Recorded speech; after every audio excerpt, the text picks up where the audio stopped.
आज की इस विचार गोष्ठी में उपस्थित सभी जयपुर के सम्माननीय नागरिक बंधुओं, मंच पर बैठे हुए आदरणीय श्री धूत जी, रोटरी क्लब के पूर्व प्रांतपाल महोदय, मैं आपके सामने भारत देश की आज की एक बहुत गंभीर विषय पर वार्ता करने की तैयारी में हूँ।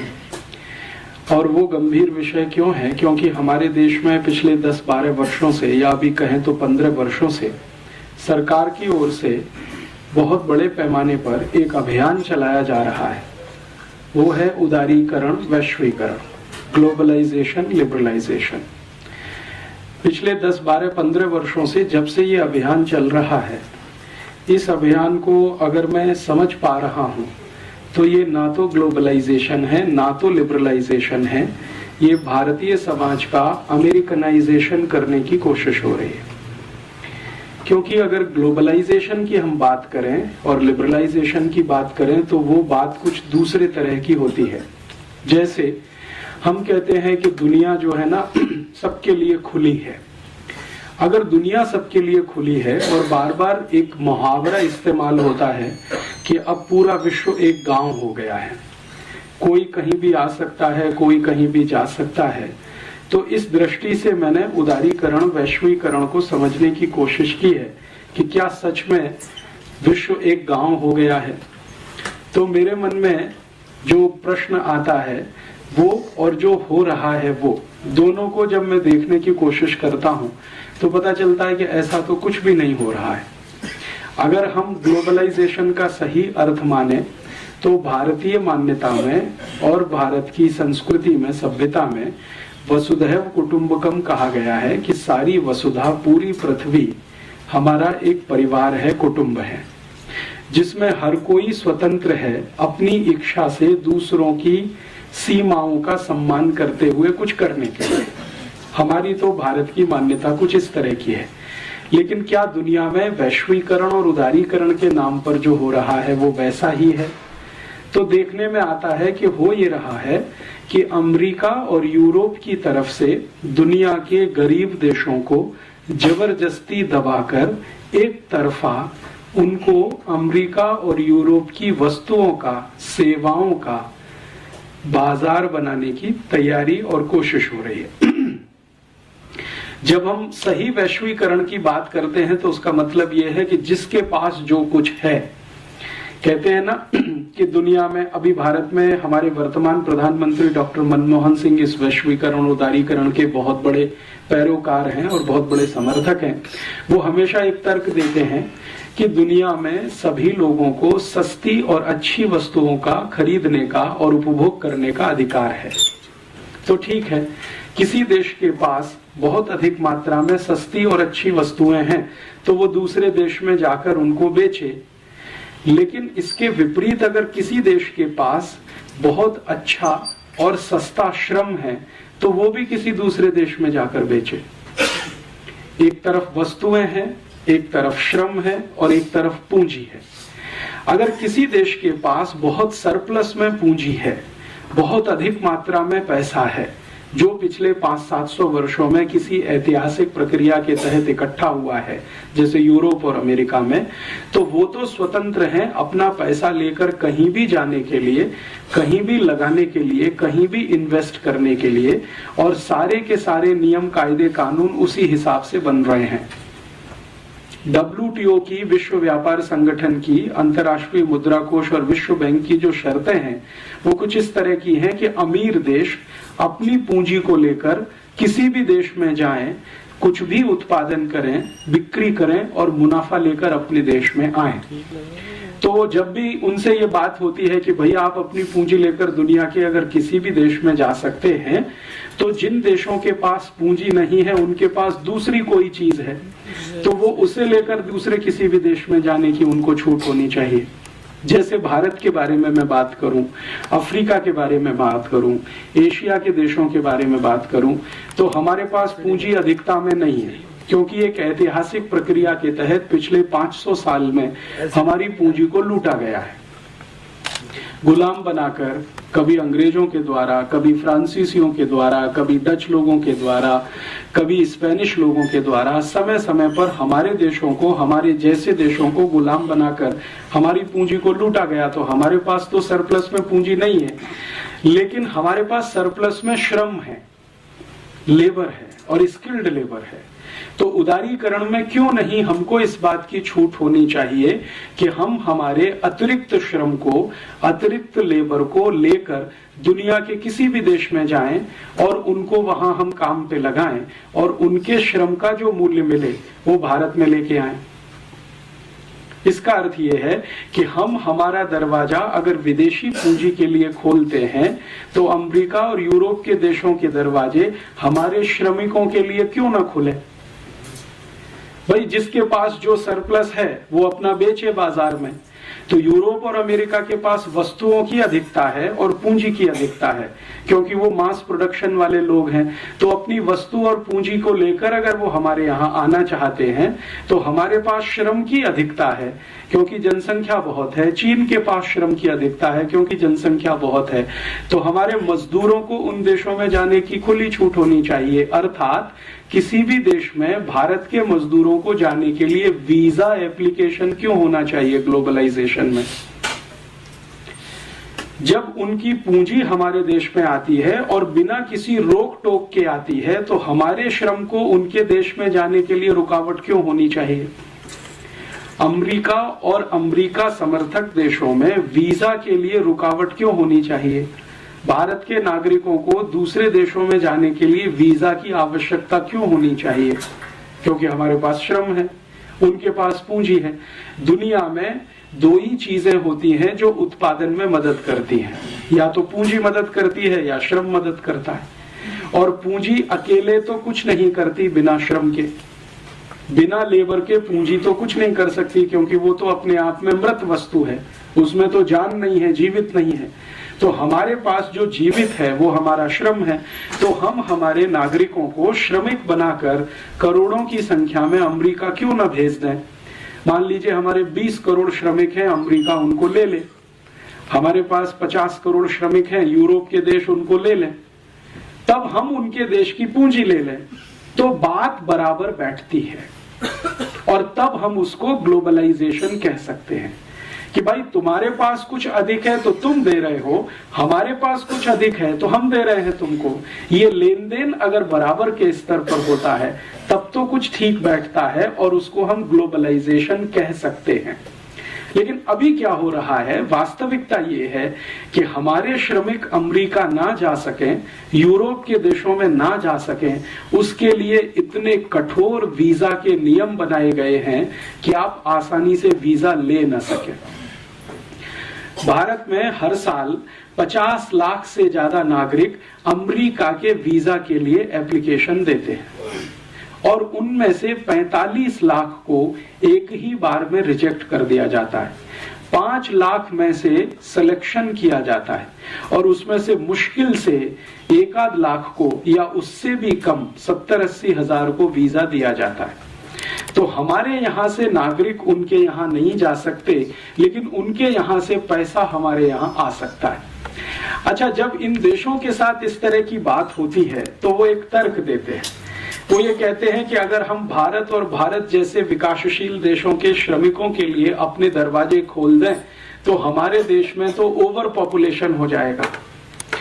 लेकिन उनकी ये बात सच नहीं है, ये बहुत बड़ा झूठ है, क्योंकि वो देश बहुत कम पॉपुलेशन वाले हैं पहले से ही।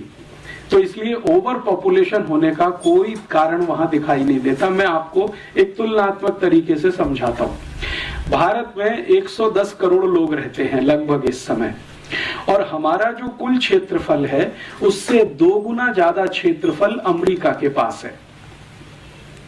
अमेरिका का क्षेत्रफल पूरे देश का हमारे भारत से लगभग 2 गुना ज्यादा है और अमेरिका में मात्र 30 करोड़ लोग रहते हैं। इसका मतलब यह है कि अमेरिका में अभी भी 30 करोड़ लोग और रह सकें, इसकी गुंजाइश है। तो क्यों नहीं अमेरिका की सरकार अपने सारे दरवाजे खोलकर दुनिया के देशों से कहती है कि तुम हमारी पूंजी लो और अपने श्रमिक हमें दो, तो भारत से 30 करोड़ श्रमिक हम अमेरिका भेज दें, हम भी थोड़े बैलेंस हो जाएं, वो भी थोड़े बैलेंस हो जाएं। लेकिन अमेरिका 30 करोड़ तो छोड़ दो, 3000 लेने को तैयार नहीं है। अमेरिका से भी ज्यादा क्षेत्रफल कनाडा देश का है। कनाडा का क्षेत्रफल तो अमेरिका से भी ज्यादा है। भारत से तो लगभग 3 गुने से ज्यादा है कनाडा, और आबादी उनकी बहुत कम है। आप जानते हैं कि कनाडा की कुल आबादी 3 करोड़ से भी कम है। तो 3 करोड़ की आबादी है और भारत से 3 गुना क्षेत्रफल है। हम भारत के 110 करोड़ लोग जितने क्षेत्रफल में रहते हैं, कनाडा में 330 करोड़ लोग रह सकते हैं। तो क्यों नहीं कनाडा की सरकार अपने सारे दरवाजे खोलकर भारत और भारत जैसे श्रमिकों को क्यों नहीं आमंत्रित करती। कनाडा के आगे चलें, ऑस्ट्रेलिया की बात करें। ऑस्ट्रेलिया का क्षेत्रफल भी भारत से 2.5 गुना ज्यादा है और ऑस्ट्रेलिया की कुल आबादी मात्र 2 करोड़ है और हमारी कुल आबादी 110 करोड़ है। माने जितनी क्षेत्रफल में 110 करोड़ लोग रहते हैं, उतने क्षेत्रफल में ऑस्ट्रेलिया में 250 करोड़ लोग रह सकते हैं। तो ऑस्ट्रेलिया की सरकार अपने दरवाजे क्यों नहीं खोलती भारत के सभी श्रमिकों के लिए कि आप आओ, हमारे यहाँ बस जाओ, क्योंकि हमारे पास बहुत बड़ा क्षेत्रफल है, संसाधन भी बहुत है। क्योंकि ऑस्ट्रेलिया की पूंजी भारत में आ रही है, तो भारत का अतिरिक्त श्रम ऑस्ट्रेलिया जा रहा है, ग्लोबलाइजेशन हो रहा है। और एक उदाहरण देता हूं, ऑस्ट्रेलिया के नजदीक में एक देश है न्यूजीलैंड, उसका भी क्षेत्रफल भारत से ज्यादा है और सौभाग्य दुर्भाग्य जो भी है, वहां रहने वाले लगभग 1 करोड़ के आसपास है, 1.25 करोड़ है। तो क्यों नहीं न्यूजीलैंड की सरकार ये कहती है कि आप आओ, आपके लिए सारे दरवाजे खुले हैं, हमारे पास पूंजी ज्यादा है, आपके पास श्रम ज्यादा है, आप अपने श्रमिकों को न्यूजीलैंड भेज दो, हम उनको खपा लेंगे, क्योंकि हमारे पास बहुत सारे रिसोर्सेज भी हैं और बहुत जमीन भी है। और ये जो न्यूजीलैंड है, ऑस्ट्रेलिया है, कनाडा है, ऐसे दुनिया में 145 देश हैं जिनकी जनसंख्या 1 करोड़ के आसपास है। और ये 145 देश 1-1 करोड़ के आसपास की जनसंख्या में रहते हैं। और भारत और चीन जैसे जो देश, 2 देश जहां की कुल जनसंख्या लगभग 250 करोड़ के आसपास है, वो इनसे कम क्षेत्रफल में रहते हैं। तो चीन और भारत के पास श्रम बहुत है, एशिया के पास श्रम बहुत है। तो एशिया के श्रमिकों के लिए यूरोप और अमेरिका के दरवाजे खुलें, तो हम उनकी पूंजी के लिए अपना दरवाजा खोलें, तब तो बात बनती है ग्लोबलाइजेशन, उदारीकरण, वैश्वीकरण, जिसको हम ईमानदारी से कहें। लेकिन अभी क्या हो रहा है? अभी ऐसा नहीं हो रहा है। अभी जो हो रहा है पिछले 12-15 वर्षों से वो ये कि भारत के श्रमिक और चीन के श्रमिक, बांग्लादेश के श्रमिक या पाकिस्तान के श्रमिक यूरोप के देशों में घुस नहीं सकते। इतने कठोर वीजा के कानून पिछले 10-12 वर्षों में बनाए गए। और ना सिर्फ कठोर कानून बनाए गए हैं, बल्कि बेईमानी भी शुरू की गई है। बेईमानी क्या शुरू की गई है? मैंने आपसे कहा कि 50 लाख हिंदुस्तानी हर साल अमेरिका के लिए वीजा एप्लीकेशन देते हैं, उनमें से 45 लाख को तो रिजेक्ट कर दिया जाता है। लेकिन आप जानते हैं कि वीजा एप्लीकेशन करते समय फीस देनी पड़ती है, और औसतन फीस अगर आप $500 मान लें, क्योंकि अलग अलग कैटेगरी के वीजा हैं और अलग अलग तरह की फीस है, तो हम सामान्य रूप से माने कि $500 की फीस एक एप्लीकेशन के साथ हमको देनी है, तो 50 लाख एप्लीकेशन में $500 का मल्टीप्लिकेशन कर लें। तो आप कल्पना करें कि हम हजारों, लाखों, करोड़ों डॉलर वीजा एप्लीकेशन फीस के साथ दे रहे हैं। तो जब वीजा हमारा रिजेक्ट किया जा रहा है, तो ईमानदारी के साथ हमारी फीस वापस होनी चाहिए। लेकिन अमेरिका की कोई भी एम्बेसी हमारी वीजा फीस को वापस नहीं करती है। इसका मतलब यह है कि अमेरिका की सभी एम्बेसियां पूरी बेईमानी के साथ इस देश को लूटने में लगी हुई। ईमानदारी तो यह है कि अगर आप हमारा वीजा नहीं दे सकते तो फीस वापस कर दो और कह दो कि भाई आप अमेरिका जाने के लायक नहीं है। लेकिन हमारी फीस भी नहीं देते, पैसा भी रख लेते हैं, अपमान करके हमको एम्बेसी से निकाल भी दिया जाता है, फिर भी हम वहां लाइन लगा के खड़े रहते हैं। मैंने बहुत दुखद दृश्य मेरी आंखों से बार बार देखा है।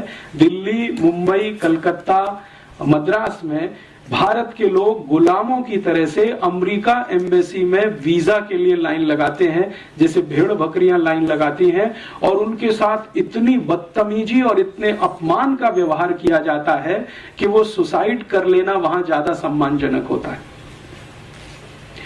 हर क्षण अपमान करते हैं। आपको इंटरव्यू के लिए बुलाया जाएगा और बहुत ही बदतमीजी के साथ आपसे सवाल किए जाएंगे। और सिर्फ इतना ही अपमान नहीं करते हैं, आप गलती से वीजा पा गए और अमेरिका के हवाई अड्डे पर पहुंच गए तो आपके कपड़े उतार सकते हैं, और पूरे के पूरे उतार सकते हैं। और ये कोई साधारण आदमी के साथ होता हो तो हम चलो मान लेते हैं, लेकिन ये हमारे रक्षा मंत्रियों के साथ होता है, मुख्यमंत्रियों के साथ होता है। अभी थोड़े दिन पहले आप जानते हैं कि इस भारत देश के मध्य प्रदेश के मुख्यमंत्री श्री बाबूलाल गौर अमेरिका प्रवास पे गए और हवाई अड्डे पर सारे कपड़े उतरवा लिए। और श्री बाबूलाल गौर कहते हैं खुद कि मैं सिर्फ अंडरवियर पहने हुए था, बाकी सब उतारना पड़ा। इसी तरह से हमारे देश के एक बहुत बड़े समाजवादी नेता जॉर्ज फर्नांडीज जब भारत के रक्षा मंत्री की हैसियत से अमेरिका गए तो उनके सारे कपड़े उतार दिए, सिर्फ अंडरवियर पहने रह गए। तो भारत के रक्षा मंत्री का, भारत के मुख्यमंत्री का किसी भी हवाई अड्डे पर कपड़े का उतार दिया जाना, ये इस बात को बताता है कि उनकी जो मानसिकता है हमारे प्रति गुलामी वाली, वो अभी गई नहीं है। वो हमको अभी भी गुलाम मानते हैं। तो फिर ग्लोबलाइजेशन कैसे हो सकता है? जो भी कुछ हो रहा है वो अमेरिकनाइजेशन ही हो रहा है। वहां से तो सब कुछ यहां आए, वहां की कंपनियां यहां आए, वहां की सेवा करने वाली संस्था यहां आए, वहां के विशेषज्ञ यहां आए, डॉक्टर्स आए, चार्टर्ड अकाउंटेंट्स आए, इंजीनियर्स आए, वहां के एडवोकेट्स भारत में आए, सब कुछ वहां का यहां आए। वहां की दाल आए, चावल आए, चना आए, मटर आए, वहां की सब्जियां आए, सब कुछ यहां से कुछ ना जाए। वहां की संस्कृति आए, वहां की सभ्यता आए, वहां की परंपरा आए, सब कुछ आए, यहां से कुछ ना जाए वहां। तो ये तो कुछ ग्लोबलाइजेशन नहीं है, और ये तो कुछ लिबरलाइजेशन भी नहीं है। और ग्लोबलाइजेशन और लिबरलाइजेशन के सही शब्दों को अगर अर्थ करना सीखें, उदारीकरण और वैश्वीकरण की सही परिभाषा करना सीखें, तो हमारे यहाँ संस्कृति में बहुत विस्तार पूर्वक कहा गया वसुदैव कुटुंबकम, मतलब पूरी दुनिया आपके लिए परिवार जैसी है। माने दुनिया के साथ आप परिवार जैसा व्यवहार करें। तो परिवार में जिस तरह का व्यवहार होता है वैसा आप दुनिया के साथ करें। ये भारतीयता और भारतीय परंपरा या भारतीय मान्यता में है। लेकिन वो व्यवहार कैसे करें? वो तो परिवार मानते नहीं है। वो तो मानते हैं कि आप गुलाम हैं, पहले भी थे, आज भी हैं, और आपकी गर्ज है जो आप अमेरिका आने के लिए वीजा एप्लीकेशन लगाते हैं। अमेरिका सरकार की कोई गर्ज नहीं है आपको बुलाने की। तो ये तो एक तरफा मामला है, ये तो दो तरफा है नहीं। तो एक तरफा मामले में तो ना तो लिबरलाइजेशन होता है, उदारीकरण होता है, ना तो वैश्वीकरण होता है। उसमें जो होता है वो करण वो होता है जिस देश से सब कुछ आ रहा है और यहां से कुछ नहीं जा पा रहा है। यहां से कुछ भी हम भेजें, जैसे हम अंगूर भेजें, आम भेजें, टमाटर भेजें, गाजर भेजें, मूली भेजें, तो वहां से रिजेक्ट हो जाता है। और वो आरोप ये लगाते हैं कि आपने इसमें बहुत यूरिया, बहुत डीएपी, बहुत सुपर फॉस्फेट मिला दिया, बहुत सारा पेस्टिसाइड मिला दिया, अब ये जहर हो गया है, तो भारत का तो हम ये नहीं ले सकते। लेकिन वहां का कोई भी जहर यहाँ बिक सकता है।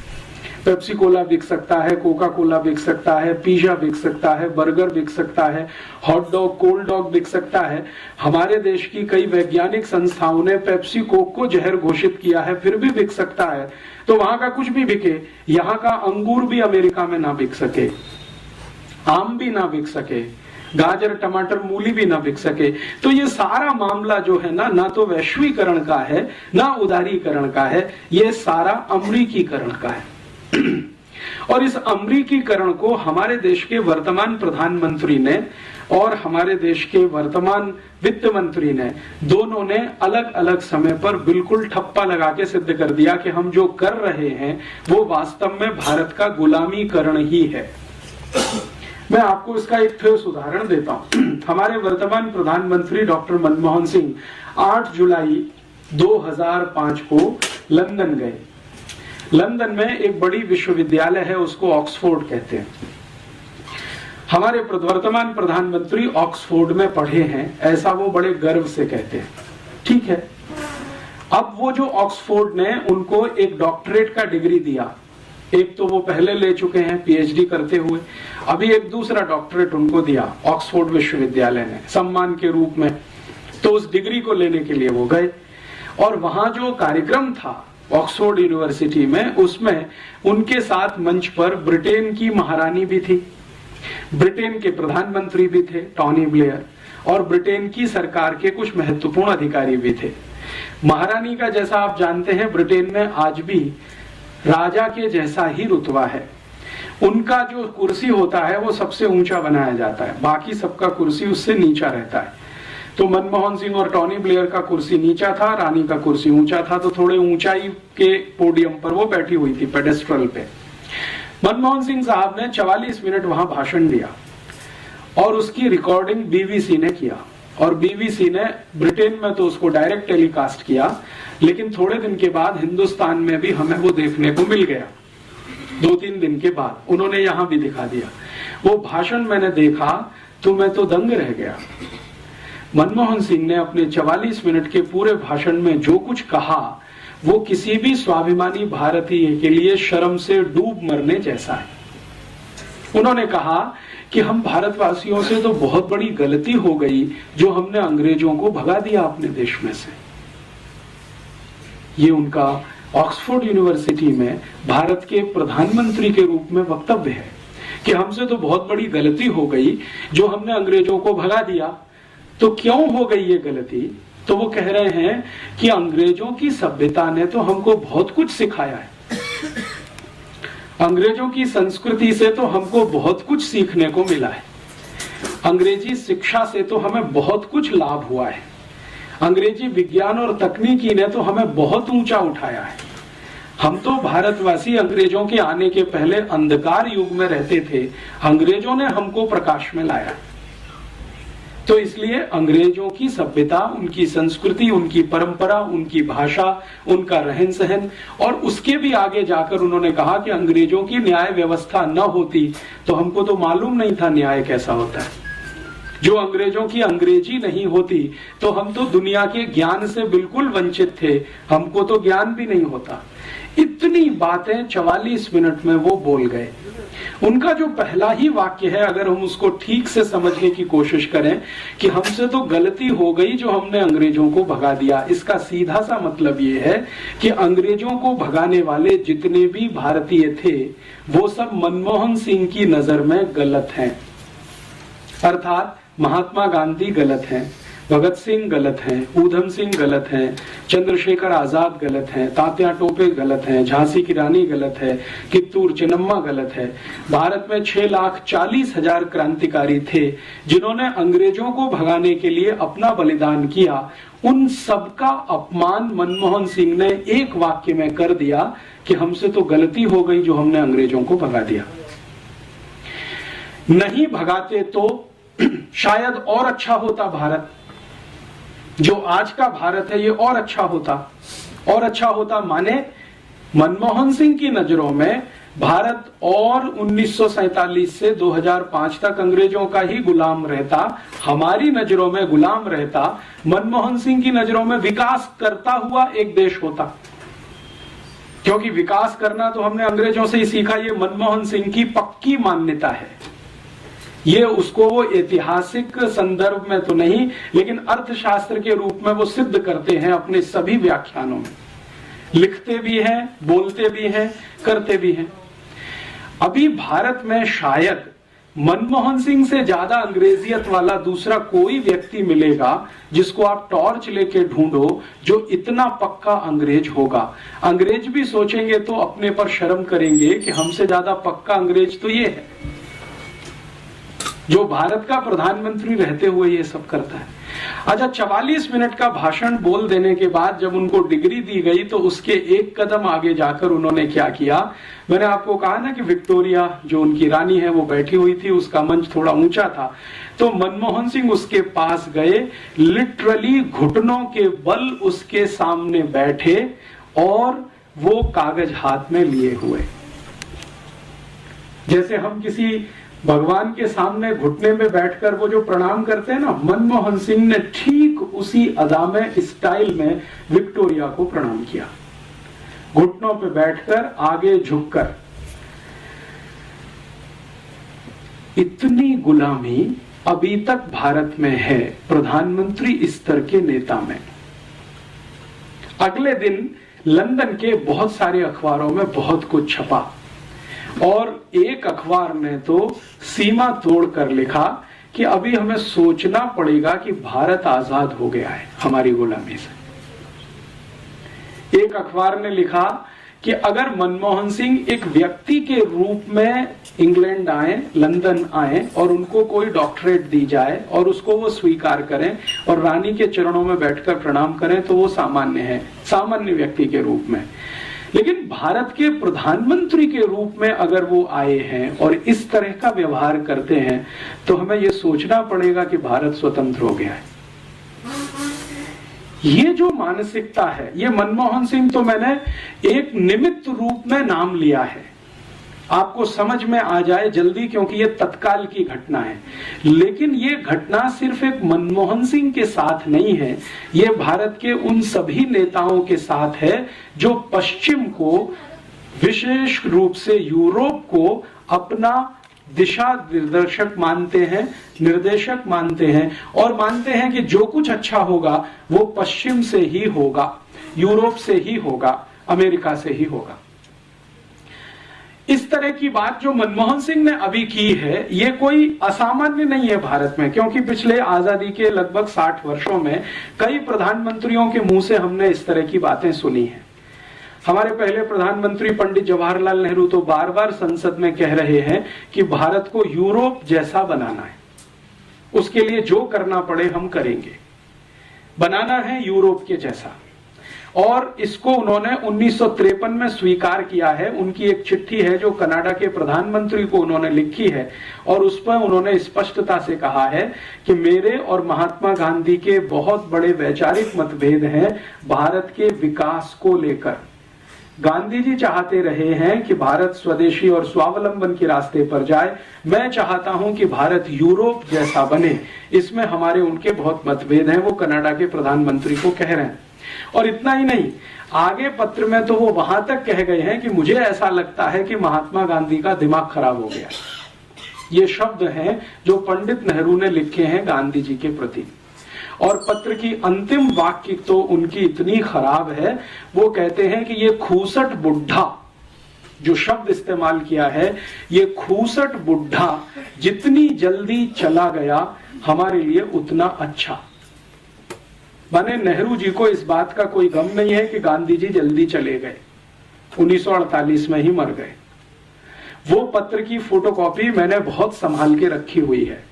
कनाडा के प्रधानमंत्री को भारत के प्रधानमंत्री द्वारा लिखा गया पत्र 1953 में 22 जुलाई की तारीख है। कनाडा के प्रधानमंत्री ने गलती से कहें या जानबूझकर कहें, उस पत्र को अपनी ऑटोबायोग्राफी में अभी छाप दिया है और वो थोड़े दिन में भारत में किताब बन के आएगा तो उस पर बवाल होने वाला है और जवाब देना पड़ेगा। तो नेहरू जी खुद मानते हैं कि मेरे गांधी जी से मतभेद है विकास के सवाल पर। और बाद में नेहरू जी का जो भारत की संसद में अलग अलग समय पर दिए गए वक्तव्य हैं, जैसे उन्होंने एक बार बहुत लंबा भाषण दिया है भारत की संसद में गाय के वध को रोकने के प्रश्न पर, गोवध रोकने के प्रश्न पर। तब लंबे भाषण में उन्होंने कहा है कि आजादी के पूर्व मैंने कहा था कि गाय हत्या बंद होनी चाहिए, लेकिन जरूरी नहीं है कि आजादी के बाद वो हो ही जानी चाहिए। और वो कहते हैं कि मैं संसद के सभी सांसदों को विनम्रता पूर्वक अपील करता हूं कि ये गोवध को रोकने के लिए जो कानून बनने जा रहा है इसको वो पास ना होने दें। अगर ये पास हुआ तो मुझे इस्तीफा देना पड़ेगा। की रक्षा हो, इसमें आप क्यों परेशान हैं? तो नेहरू जी कहते हैं कि ये विश्व के लोग हंसेंगे हमारे ऊपर, दुनिया हंसेगी कि हम गाय बचाने में लगे हुए हैं। दुनिया हंसेगी माने यूरोप हंसेगा हमारे ऊपर कि हम गाय बचाने में लगे हुए, क्योंकि यूरोप में तो गाय को काट के ही खाया जाता है। दूध के लिए गाय को यूरोप में पाला नहीं जाता है। ये ठीक है कि वो दूध दे देती है तो वो बाई प्रोडक्ट है, लेकिन मुख्य तो गाय का मांस है। तो दुनिया के यूरोप और अमेरिका के लोग तो हंसेंगे और हमको तो यूरोप जैसा ही होना है, तो गोहत्या क्यों बंद होनी चाहिए भारत में? तो ये एक विचार है। ये मैंने तुलना इसलिए की है कि ये मनमोहन सिंह महोदय ने जो कुछ बोल दिया है वो कोई आश्चर्य की बात नहीं है, क्योंकि भारत में पिछले 60 साल से ये बोला जा रहा है।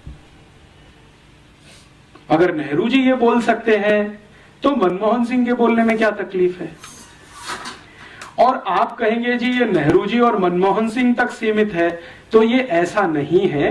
भारत में पिछले 60 वर्षों में जो प्रधानमंत्री हुए हैं उनमें से 2-3 को छोड़कर लगभग सभी इसी विचार के हैं, मानसिकता के हैं। और प्रधानमंत्री से भी ज्यादा पिछले 60 वर्षों में भारत की योजना बनाने वाले जो बड़े अर्थशास्त्री हुए हैं या योजना आयोग के अध्यक्ष उपाध्यक्ष रहे हैं, वो तो इससे भी ज्यादा बड़ी मानसिकता वाले हैं। जैसे वर्तमान में योजना आयोग के अध्यक्ष तो हमेशा प्रधानमंत्री होते हैं, लेकिन मुख्य काम उपाध्यक्ष करता है। तो मोंटेक सिंह अहलूवालिया इस समय उपाध्यक्ष हैं। वो कहते हैं कि नेहरू जी जितनी तीव्रता से भारत को यूरोप बना सकते थे, उससे ज्यादा मैं चाहता हूं कि और ज्यादा तेजी से भारत यूरोप बने। तो वर्तमान में भारत के योजना आयोग के उपाध्यक्ष हों या प्रधानमंत्री हों या प्रधानमंत्री के मंत्रिमंडल में चिदम्बरम जो वित्त मंत्री हैं, ये तो 1996 में जब लंदन थे 24 अक्टूबर को, तो इन्होंने इंग्लैंड की बहुत सारी कंपनियों के अधिकारियों के सामने कहा था, वो रिकॉर्ड पर है, कि हमने 400 साल पहले अंग्रेजों को बुलाया और ईस्ट इंडिया कंपनी के लिए दरवाजा खोला। तो अब फिर से हम दरवाजा खोलना चाहते हैं, आप आइए और भारत को लेके जाइए, हम प्लेट में रख के भेंट करते हैं आपको। तो इस तरह की जो मानसिकता है, इसमें व्यक्ति महत्व का नहीं है, विचार महत्व का है। वो मनमोहन सिंह ये कहते हैं, चिदम्बरम ये कहते हैं, मोंटेक सिंह अहलूवालिया ये कहें, या कभी पंडित जवाहरलाल नेहरू ये कहें, या कभी कोई XYZ और कहे, व्यक्ति का महत्व इसमें नहीं है। विचार क्या है वो समझने की है। और विचार बहुत ताकत के साथ भारत के सत्ता वर्ग में ये बैठा हुआ है कि यूरोप जैसा ही होना अंतिम लक्ष्य है हमारा, अमेरिका जैसा ही होना अंतिम लक्ष्य है हमारा। मेरे मन में पिछले 10, 12, 15 वर्षों से ये विषय बहुत तेजी से घूमता रहा है कि अगर हमारी सत्ता व्यवस्था और प्रतिष्ठान के मन में ये पक्का बैठ गया है कि भारत को यूरोप और अमेरिका जैसा ही होना है, तो समझ लें कि यूरोप और अमेरिका क्या है। क्योंकि आप जब किसी के जैसा होना चाहते हैं और बिना समझ के होएंगे तो शायद इसमें कष्ट ज्यादा आएगा, समझ के साथ होएंगे तो शायद बेहतर हो जाएगा। तो मैंने सोचना शुरू किया कि जिस यूरोप और अमेरिका जैसा होना नेहरू जी चाहते रहे हैं, आज के मनमोहन सिंह चाहते हैं, मोंटेक सिंह अहलूवालिया चाहते हैं, या ऐसे और भी बहुत सारे राजनेता होंगे जो भारत की संसद में अलग अलग समय पर बोलते रहे हैं, अनेक दूसरी पार्टियों में हैं। बीजेपी में ऐसे कई नेता हैं जो भारत को अंग्रेज और यूरोप जैसा ही देखना चाहते हैं अपने तरीके से। कांग्रेस में ऐसे बहुत हैं, और अब जनता दल में भी ऐसे बहुत हैं, समाजवादी पार्टी में भी बहुत हैं, और अब तो कम्युनिस्टों के बीच में भी एक ही लॉबी है, वो ये कहती है कि भारत को होना तो यूरोप और अमेरिका की ही तरह से है, लेकिन मार्क्सवाद के रास्ते पर, साम्यवाद के रास्ते पर। होना तो आपको वैसा ही है, लेकिन मार्क्सिज्म से होकर, साम्यवाद से होकर आप वहां तक जाइए। और दूसरी जो लॉबी है वो ये कहती है कि कैपिटलिज्म के रास्ते से वहां तक जाइए। तो या तो आपको पूंजीवाद से होते हुए यूरोप और अमेरिका तक जाना है, या मार्क्सवाद से होते हुए यूरोप और अमेरिका तक जाना है। लक्ष्य वही है, रास्ते अलग अलग हैं। तो ऐसी परिस्थिति में मेरे मन में एक विचार आया कि ये गांधी जी क्या कहते हैं यूरोप और अमेरिका के बारे में, जिसको नेहरू जी खूसट बुड्ढा कहते हैं। गांधी जी के मन में क्या है? तो गांधी जी की लिखी हुई सबसे पहली एक किताब मैंने पढ़ी जो उन्होंने 1909 में लिखी थी, हिंद स्वराज। बहुत पतली सी पुस्तक है और मेरी विनम्र प्रार्थना है आप सब पढ़ें तो बहुत अच्छा है, तो उनके बारे में बहुत सारी जो गलतफहमियां समाज में है वो दूर हो जाए शायद। उस पुस्तक में गांधी जी लिख रहे हैं कि ये यूरोप और अमेरिका की जो सभ्यता है ये तो बिल्कुल शैतानी सभ्यता है।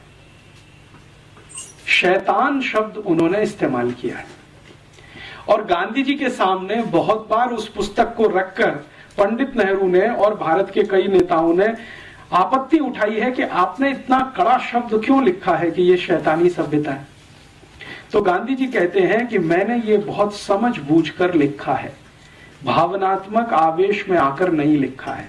मैंने इस यूरोप और अमेरिका की सभ्यता को समझने में अपने जीवन के उस दिन से, जिस दिन से मैं लंदन आया, गांधी जी जब लंदन गए हैं पढ़ाई करने के लिए और वापस आए हैं, तो वो कह रहे हैं कि इस पूरे समय को मैंने इस सभ्यता को समझने में ही लगाया है और मेरी जो समझ बनी है इस सभ्यता के बारे में वो ऐसी ही है कि ये शैतानी सभ्यता है। भारत में कभी किसी पुराने काल में कोई राक्षसी सभ्यता होती होगी, ये उससे भी नीचे गिरी हुई है। इतने कड़े शब्दों में वो कह रहे हैं। इससे भी ज्यादा कड़े शब्दों में गांधी जी ने एक और टिप्पणी की है जो दर्ज है, जिसको उन्होंने आज तक वापस नहीं लिया अपने मरने के पहले तक। वो टिप्पणी ये है, वो ये कह रहे हैं कि ये जो पार्लियामेंट्री डेमोक्रेसी है, संसदीय लोकतंत्र जो हमने इंग्लैंड से उधार ले लिया है या इंग्लैंड ने जबरदस्ती हमारे ऊपर थोप दिया है, ये तो किसी वैश्यावृत्ति से भी नीचे गिरा हुआ है। गांधी जी कहते हैं कि वैश्यावृत्ति करना संसदीय लोकतंत्र में जाने से बेहतर है। इतने कड़े शब्द हैं उनके। और भारत की संसद उस समय बन रही है जब गांधी जी आए हैं, 1914 में भारत आए हैं, तो संसद का ये निर्माण कार्य चल रहा है जो वर्तमान में आपको दिखाई देता है और 1925 में ये संसद बनकर पूरी हुई है और इसमें से बैठकें होना शुरू हुई हैं। तो गांधी जी कहते हैं कि ये तो हमने एक बांझ को खड़ा कर दिया है जिसमें फर्टिलिटी नहीं है। तो गांधी जी को कोई पूछ रहा है कि आप ऐसा क्यों बोल रहे हैं, तो उन्होंने कहा कि इस संसद में से जिसको हमने खड़ा कर दिया है ढांचा, भारत के लिए कुछ भी शुभ निकलेगा नहीं, इसमें से जो निकलेगा वो अशुभ ही होगा। और ये बात गांधी जी जो 1914-15 में कह गए हैं, सन 2005 में सिद्ध हो गई है। अब इसमें सिद्ध होने के लिए और बहुत प्रतीक्षा करने की जरूरत नहीं है कि इसमें से कुछ निकलेगा नहीं। प्रोस्टिट्यूशन बोल दिया संसदीय लोकतंत्र को और यूरोपियन अमेरिकन सिविलाइजेशन को बोल दिया कि ये शैतानी सभ्यता है। शैतान की सभ्यता, राक्षसों की सभ्यता भी इससे कुछ अच्छी हो सकती है, ये उससे भी गिरी हुई है। गांधी जी की यही एक पुस्तक पढ़कर मेरे मन में तीव्र जिज्ञासा पैदा हुई कि गांधी जी ने जिस यूरोपीय सभ्यता के बारे में ये शब्द इस्तेमाल किया और जिसको उन्होंने समझ लिया 14-15 साल में, इसको हम भी समझें। तो पहले मैं ढूंढता रहा कि गांधी जी ने यूरोपियन सभ्यता के बारे में कहां कहां क्या क्या लिखा है, लेकिन गांधी जी ने अपने एक पत्र में लिखा है।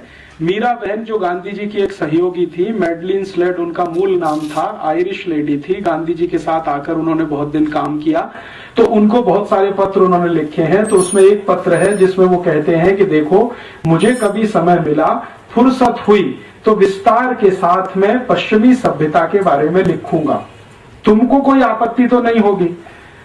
तो मीरा बहन कह रही है कि बापू, उस सभ्यता से परेशान होकर तो मैं आपके पास आई हूं, मुझे क्या आपत्ति होगी। मुझे तो खुशी होगी कि भारत के लोग उसको खुलकर देख और समझ लेंगे, जो अंधे होकर उसके पीछे भाग रहे हैं, जिसको छोड़कर मैं आपके पास आई। लेकिन ये पत्र ही रह गया। गांधी जी को शायद समय नहीं मिला, फुर्सत नहीं मिली और वो लिख नहीं पाए। यूरोपीय और पश्चिमी सभ्यता के बारे में ज्यादा वो कुछ कह नहीं पाए, सिर्फ संकेत भर कुछ उन्होंने कर दिए। बाद में मैंने ढूंढना शुरू किया कि गांधी जी के जो समकालीन है, दो को किसी ने कुछ लिखा हो यूरोपीय सभ्यता के बारे में। तो गांधी जी के जो समकालीन हैं और कुछ अच्छे लेखक इस देश में माने जाते हैं, उनमें से 2-3 ने कोशिश किया, लेकिन वो भी भरपूर तरीके से नहीं लिखा, संकेत मात्र है। जैसे एक जैनेन्द्र कुमार जैन बड़े हिंदी के लेखक हुए, गांधी जी से बहुत प्रभावित थे, पश्चिमी सभ्यता के बारे में उन्होंने कुछ लिखा है। अभी थोड़े दिन पहले हिंदी के एक बड़े लेखक का स्वर्गवास हुआ, श्री निर्मल वर्मा। उन्होंने थोड़ी कोशिश की है और पश्चिमी सभ्यता को गांधी जी की दृष्टि से देखने की, लिखने की, लेकिन श्री निर्मल वर्मा ने पश्चिमी सभ्यता के बारे में 2-3 फुटकर लेख लिखे हैं, कोई बड़ा पुस्तक नहीं लिख पाए। ऐसे हमारे देश में कुछ और भी हिंदी के लेखक हुए, कुछ कन्नड़ के हैं, तमिल तेलुगु में हैं। तेलुगु के एक बड़े लेखक हैं शास्त्री, वासुदेव शास्त्री करके, जो नारायण ये पीवी नरसिम्हा राव मंत्रिमंडल में कुछ समय तक उनके सलाहकार में थे। वो भी कुछ लिख कर गए हैं, लेकिन वैसा नहीं जैसा गांधी जी चाहते। मैंने बहुत ढूंढा भारत में, ज्यादा कुछ नहीं मिला। तो मैंने फिर सोचा कि अब कहां से लें। तो मेरे मन में आया कि जिन्होंने ये पश्चिम की सभ्यता बनाई है, उन्हीं से क्यों ना लें, डायरेक्ट उन्हीं से लें।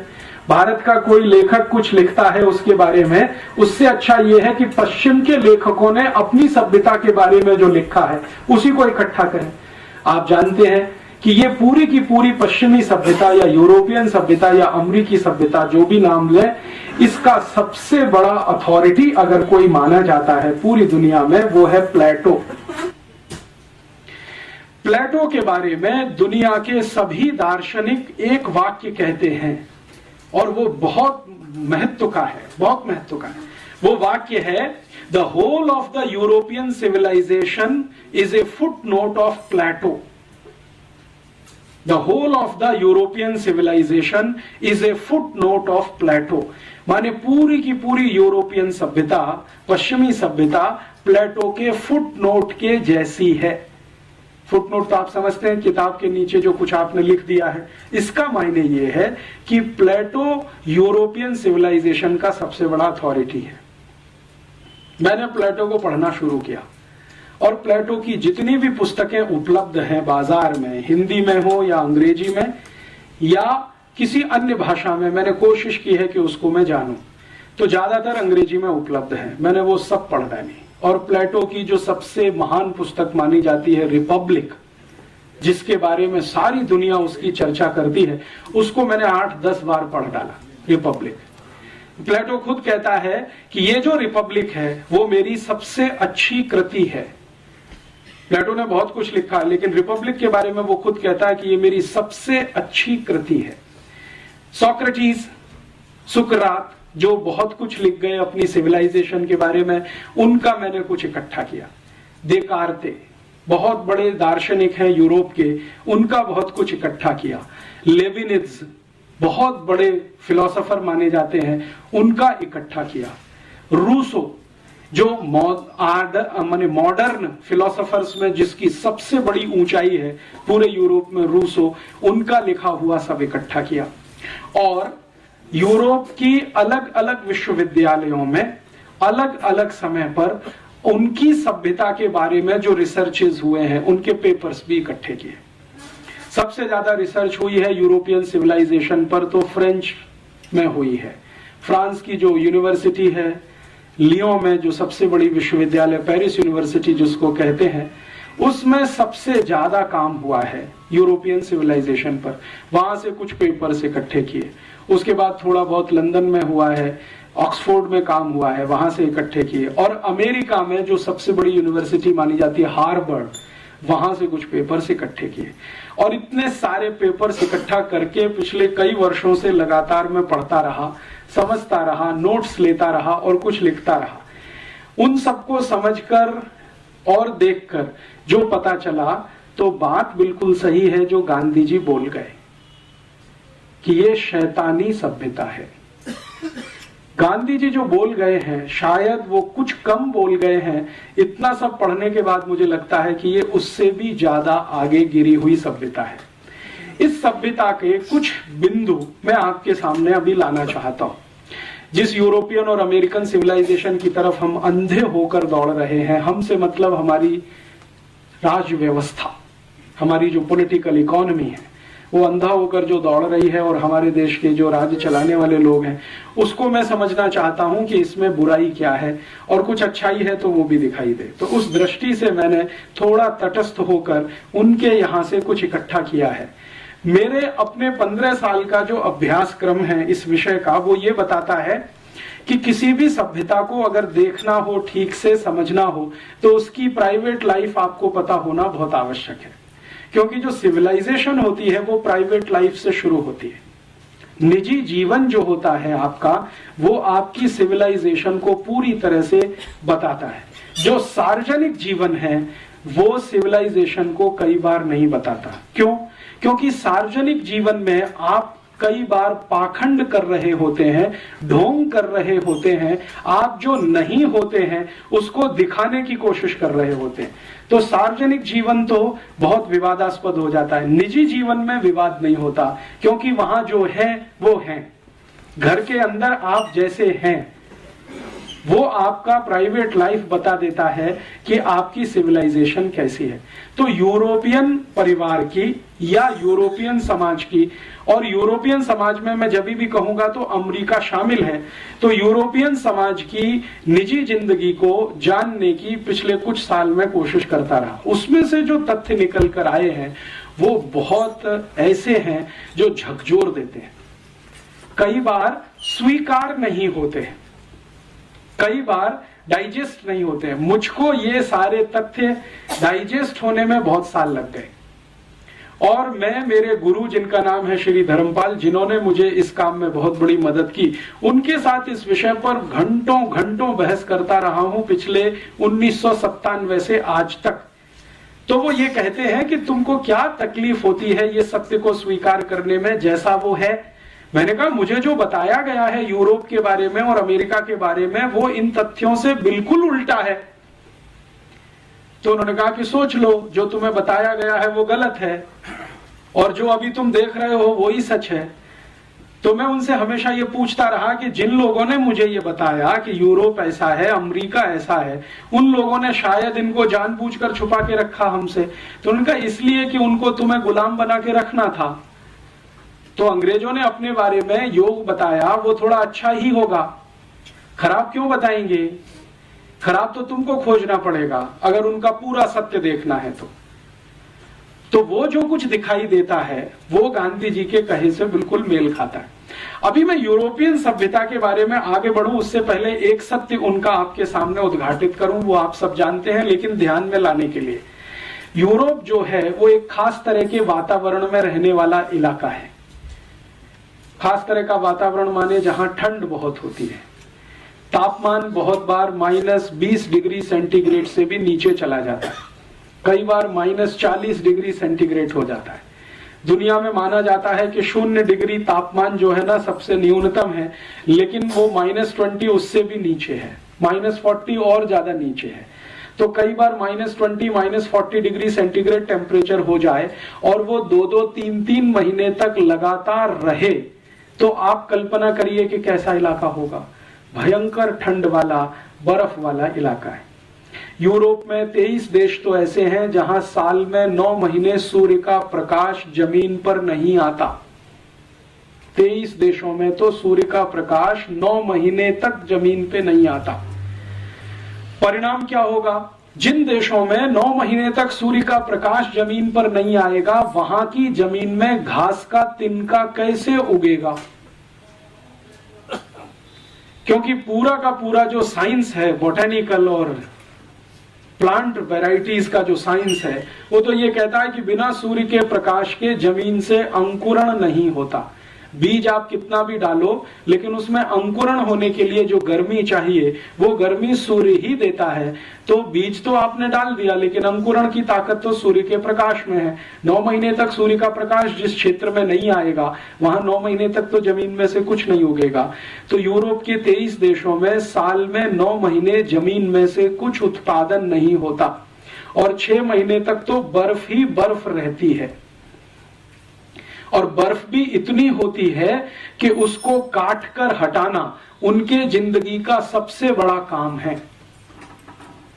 आज आप कनाडा चले जाइए इस समय, ऑस्ट्रेलिया चले जाइए, न्यूजीलैंड चले जाइए, फ्रांस में चले जाइए, तो वहां की सरकारों की बहुत सारी संस्थाएं और प्रशासन बर्फ हटाने के काम में ही रात दिन लगा रहता है ताकि सड़क को चलने लायक बनाया जा सके। और यूरोप में ज्यादातर घर जो होते हैं वहां दरवाजे दो तरह के हैं, एक तो आपका फ्रंट डोर है और एक छत के ऊपर से है।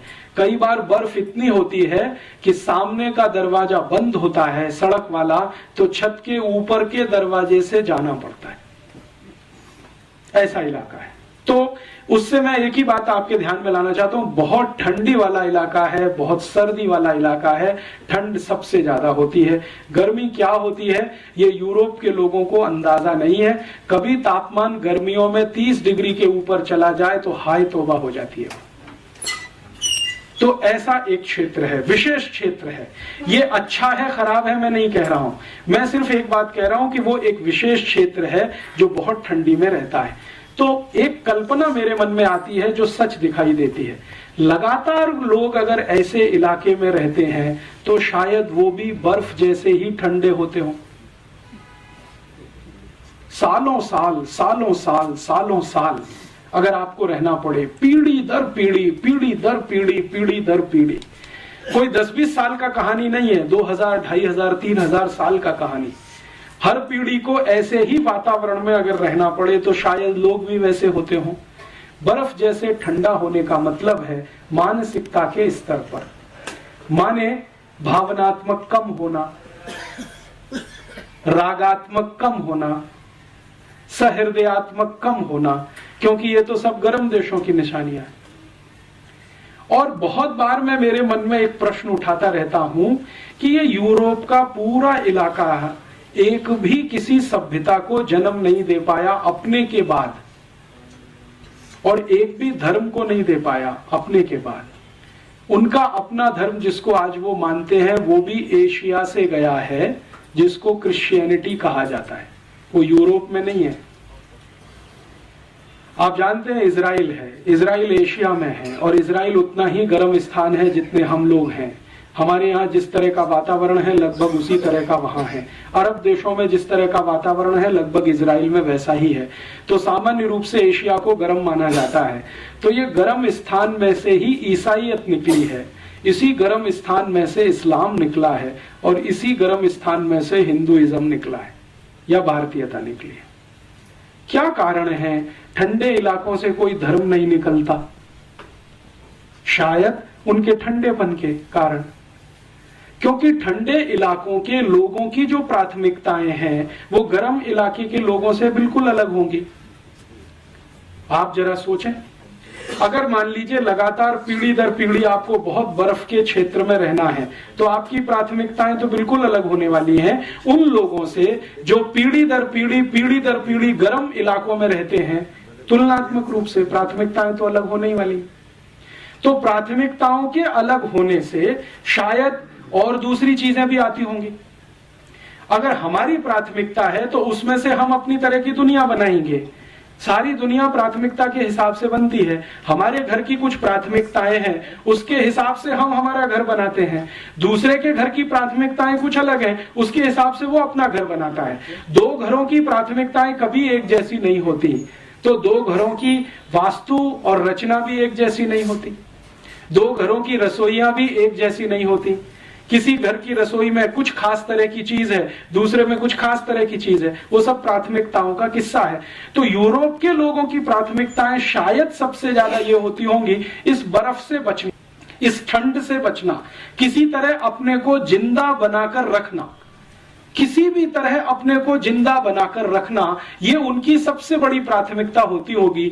इसलिए उनको हर समय, हर क्षण, हर स्थान पर एयर कंडीशनिंग की जरूरत पड़ती है। हमको नहीं है, क्योंकि हमारी प्राथमिकता में ठंड से लगातार बचना शामिल नहीं है। तो शायद नहीं है। आप जानते हैं यूरोप के सभी मॉल्स, शॉपिंग कॉम्प्लेक्स, अमेरिका के सभी मॉल्स, शॉपिंग कॉम्प्लेक्स, उनकी पब्लिक बिल्डिंग्स, प्राइवेट बिल्डिंग, सभी सेंट्रली हीटेड और सेंट्रली कूल्ड होती हैं।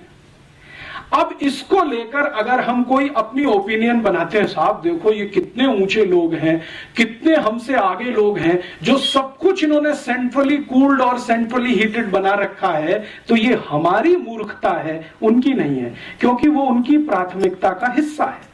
उनको जिंदा रखना है अपने आप को, तो गाड़ियों को भी ऐसा ही बनाना पड़ेगा, सेंट्रली कूल्ड और सेंट्रली हीटेड। कई बार हम यूरोप के अखबारों में पढ़ते हैं, अमेरिका के अखबारों में पढ़ते हैं, और इस तरह की बहुत खबरें आती हैं कि इतनी बर्फ गिरती है, गाड़ी चल नहीं सकती है, तो गाड़ी को अंदर से स्टार्ट करके हीट करके बैठना पड़ता है घंटों घंटों तक इंतजार करने के लिए कि मौसम साफ हो तो हम 1 किलोमीटर आगे बढ़ें।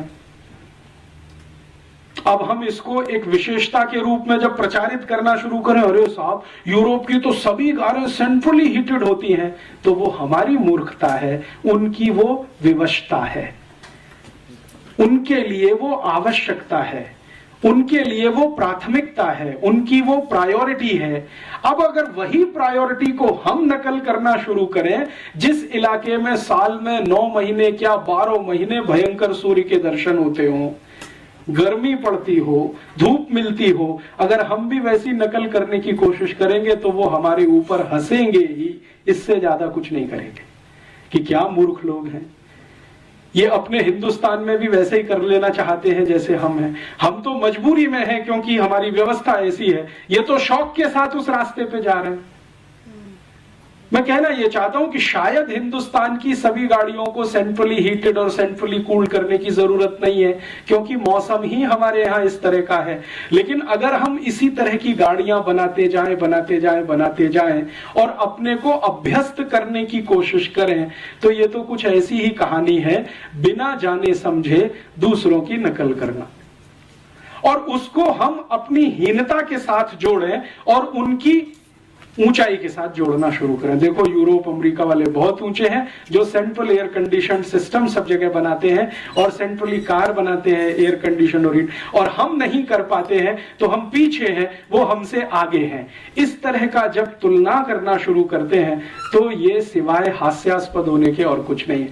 एक बार उनका क्षेत्र क्या है ये हमारे समझ में आए तो हर चीज उनको समझ में। अब देखिए, जब आप बहुत ठंड वाले इलाके में रहेंगे तो आपको अपने को गर्म रखने के लिए कुछ ना कुछ एक्स्ट्रा क्यूरिकुलर करना पड़ेगा, एक्स्ट्रा एक्टिविटीज करनी पड़ेंगी ताकि आप गर्म बने रहें।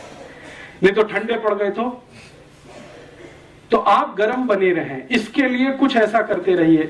तो आप जरा ध्यान दें, यूरोप के देशों में लोगों के अपने वैयक्तिक जीवन के जो कुछ हैं हिस्से, वो किस तरह के हैं। उदाहरण के लिए उनका डांस ले लें। उनके डांस में हम हमेशा देखते हैं यूरोप और अमेरिका में कि सबसे ज्यादा तेज पद संचालन होता है। अगर आप पूर्वी यूरोप में जाएं, जिसको सोवियत संघ पहले कहा जाता था, और सोवियत संघ का जो पड़ोस है, पोलैंड है, चेकोस्लोवाकिया, बल्गारिया, रोमानिया, हंगरी आदि आदि, वहां का कोई भी डांस देखें जो यूरोप का हिस्सा, तो सबसे फास्ट, सबसे तेज पद संचालन उन्हीं के नृत्य में है। क्यों? यूरोप का डांस आपने देखा, बहुत सारे ट्रुप्स आते हैं, यूरोपियन ट्रुप्स, जिनके डांस मैंने दिल्ली में देखे हैं, मुंबई में देखे हैं। वो इतना तेज क्यों करते हैं? शायद वो उनकी जरूरत होगी, क्योंकि इतना तेज करने से शायद शरीर में ऊर्जा ज्यादा पैदा होती होगी, तो शायद उस ठंड से लड़ने में मदद करती होगी। हम भारत की बात करें, भारत की कल्पना करें, यहां जो वातावरण है और व्यवस्था है ये गर्म है, और थोड़ी ज्यादा ही गर्म है। गर्मियों में तो अति गर्म है, 50 डिग्री सेंटीग्रेड है। तो 50 डिग्री सेंटीग्रेड वाले क्षेत्र में रहने वाले लोग अगर डांस बनाएंगे तो वैसा तो नहीं हो सकता जैसा उनका है, क्योंकि हमारे पास तो पहले से ही गर्मी बहुत है। तो हमारे डांस जितने होंगे उसके जो पद संचालन होंगे वो बहुत सॉफ्ट होंगे, कम होंगे, धीमे होंगे, रिदम भी उतना ही धीमा होगा, पद भी उतने ही धीमे रखे जाएंगे, संचालन भी उतना ही धीमे होगा। अब इसको लेकर हम जब ये कंपैरिजन करें कि भाई उनका डांस तो बहुत अच्छा है, पॉप है, रॉक है, और उनका जो म्यूजिक है वो इतना फास्ट है, क्योंकि म्यूजिक फास्ट होना ही पड़ेगा जब डांस फास्ट है। आप ऐसा तो नहीं कर सकते कि डांस उनका फास्ट है और म्यूजिक स्लो हो जाए, ये तो होने वाला नहीं है। होएगा तो बैठेगा नहीं कहीं, सामंजस्य नहीं बैठेगा। तो उनको अपना सामंजस्य बिठाना है। डांस फास्ट करना है तो म्यूजिक फास्ट रखना पड़ेगा, तो म्यूजिक भी वैसा ही है। तो हम बार बार ये कहते हैं यार ये तो यूरोपियन म्यूजिक बहुत फास्ट है, समझ में नहीं आता, तो सुनते क्यों है, जरूरत क्या है उसकी। उस ठंडे क्षेत्र के लोगों की जो निजी जिंदगी है वो कैसी है, प्राइवेट लाइफ कैसी है। अभी मैं आपसे जो बात करूंगा वो पिछले लगभग 2000 साल की बात करूंगा, एक साथ बात करूंगा, क्योंकि सन के हिसाब से करूंगा बहुत लंबा हो जाएगा। आज से लगाकर पिछले 2000 साल तक, माने आज सन 2005 है तो लगभग पहली शताब्दी तक कैसा है यूरोप का निजी जीवन, आज भी चल रहा है लगभग उतना ही जो मैं कहूंगा आपसे। और ये जो कहूंगा वो प्लेटो के हिसाब से, सोक्रेटिस के हिसाब से, देकार्ते के हिसाब से, लेबिनिज के हिसाब से, उनके जो प्राइवेट लाइफ के रिसर्चर्स हैं उनके हिसाब से कहूंगा, मेरे हिसाब से नहीं कहूंगा। ये जो प्राइवेट लाइफ है, निजी जीवन है, इसमें मैं शुरू करता हूं परिवार से कि वहां परिवार कैसा है, और फिर हमारे यहाँ कैसा, उसमें मैं आऊंगा तुलना के लिए। परिवार कैसा है तो उसमें आपको सुनकर आश्चर्य होगा कि पिछले 2000 साल से यूरोप में परिवार नहीं है। परिवार के नाम पर किसी तरह का एक कॉन्ग्लोमेरेशन है। हम जो परिभाषा करते हैं ना परिवार की, वैसा वहां कुछ भी नहीं है। 70% से ज्यादा लोग आज भी यूरोप में बिना परिवार के रहते हैं। बिना परिवार के रहते हैं माने या तो पत्नी, या तो पति, या तो स्त्री, या तो पुरुष, अलग अलग, तो परिवार तो बनता नहीं है। एकल पिता, एकल माता, सिंगल पेरेंट्स एक शब्द चलता है यूरोप में, सिंगल मदर और सिंगल फादर, ये बहुत बड़े पैमाने पर है। 70% लोग इसी में हैं लगभग। अमेरिका में भी लगभग वैसा ही है। अब ये जो कुछ है 70% बिना परिवार के, तो वहां तो कुछ ऐसा है नहीं। परिवार का जो इंस्टीट्यूशन है, जिसकी मिनिमम क्वालिफिकेशन हम कुछ मानते हैं कि एक पति होनी चाहिए, एक पत्नी होना, पति होना चाहिए, एक पत्नी होना चाहिए, बच्चे होने चाहिए, माता पिता होने चाहिए, माने पति पत्नी के माता पिता होने चाहिए, आदि आदि, जैसी हमारी कल्पना है वैसा वहां कुछ नहीं है। वहां तो सिंगल पेरेंट्स हैं, आइदर स्त्री और पुरुष।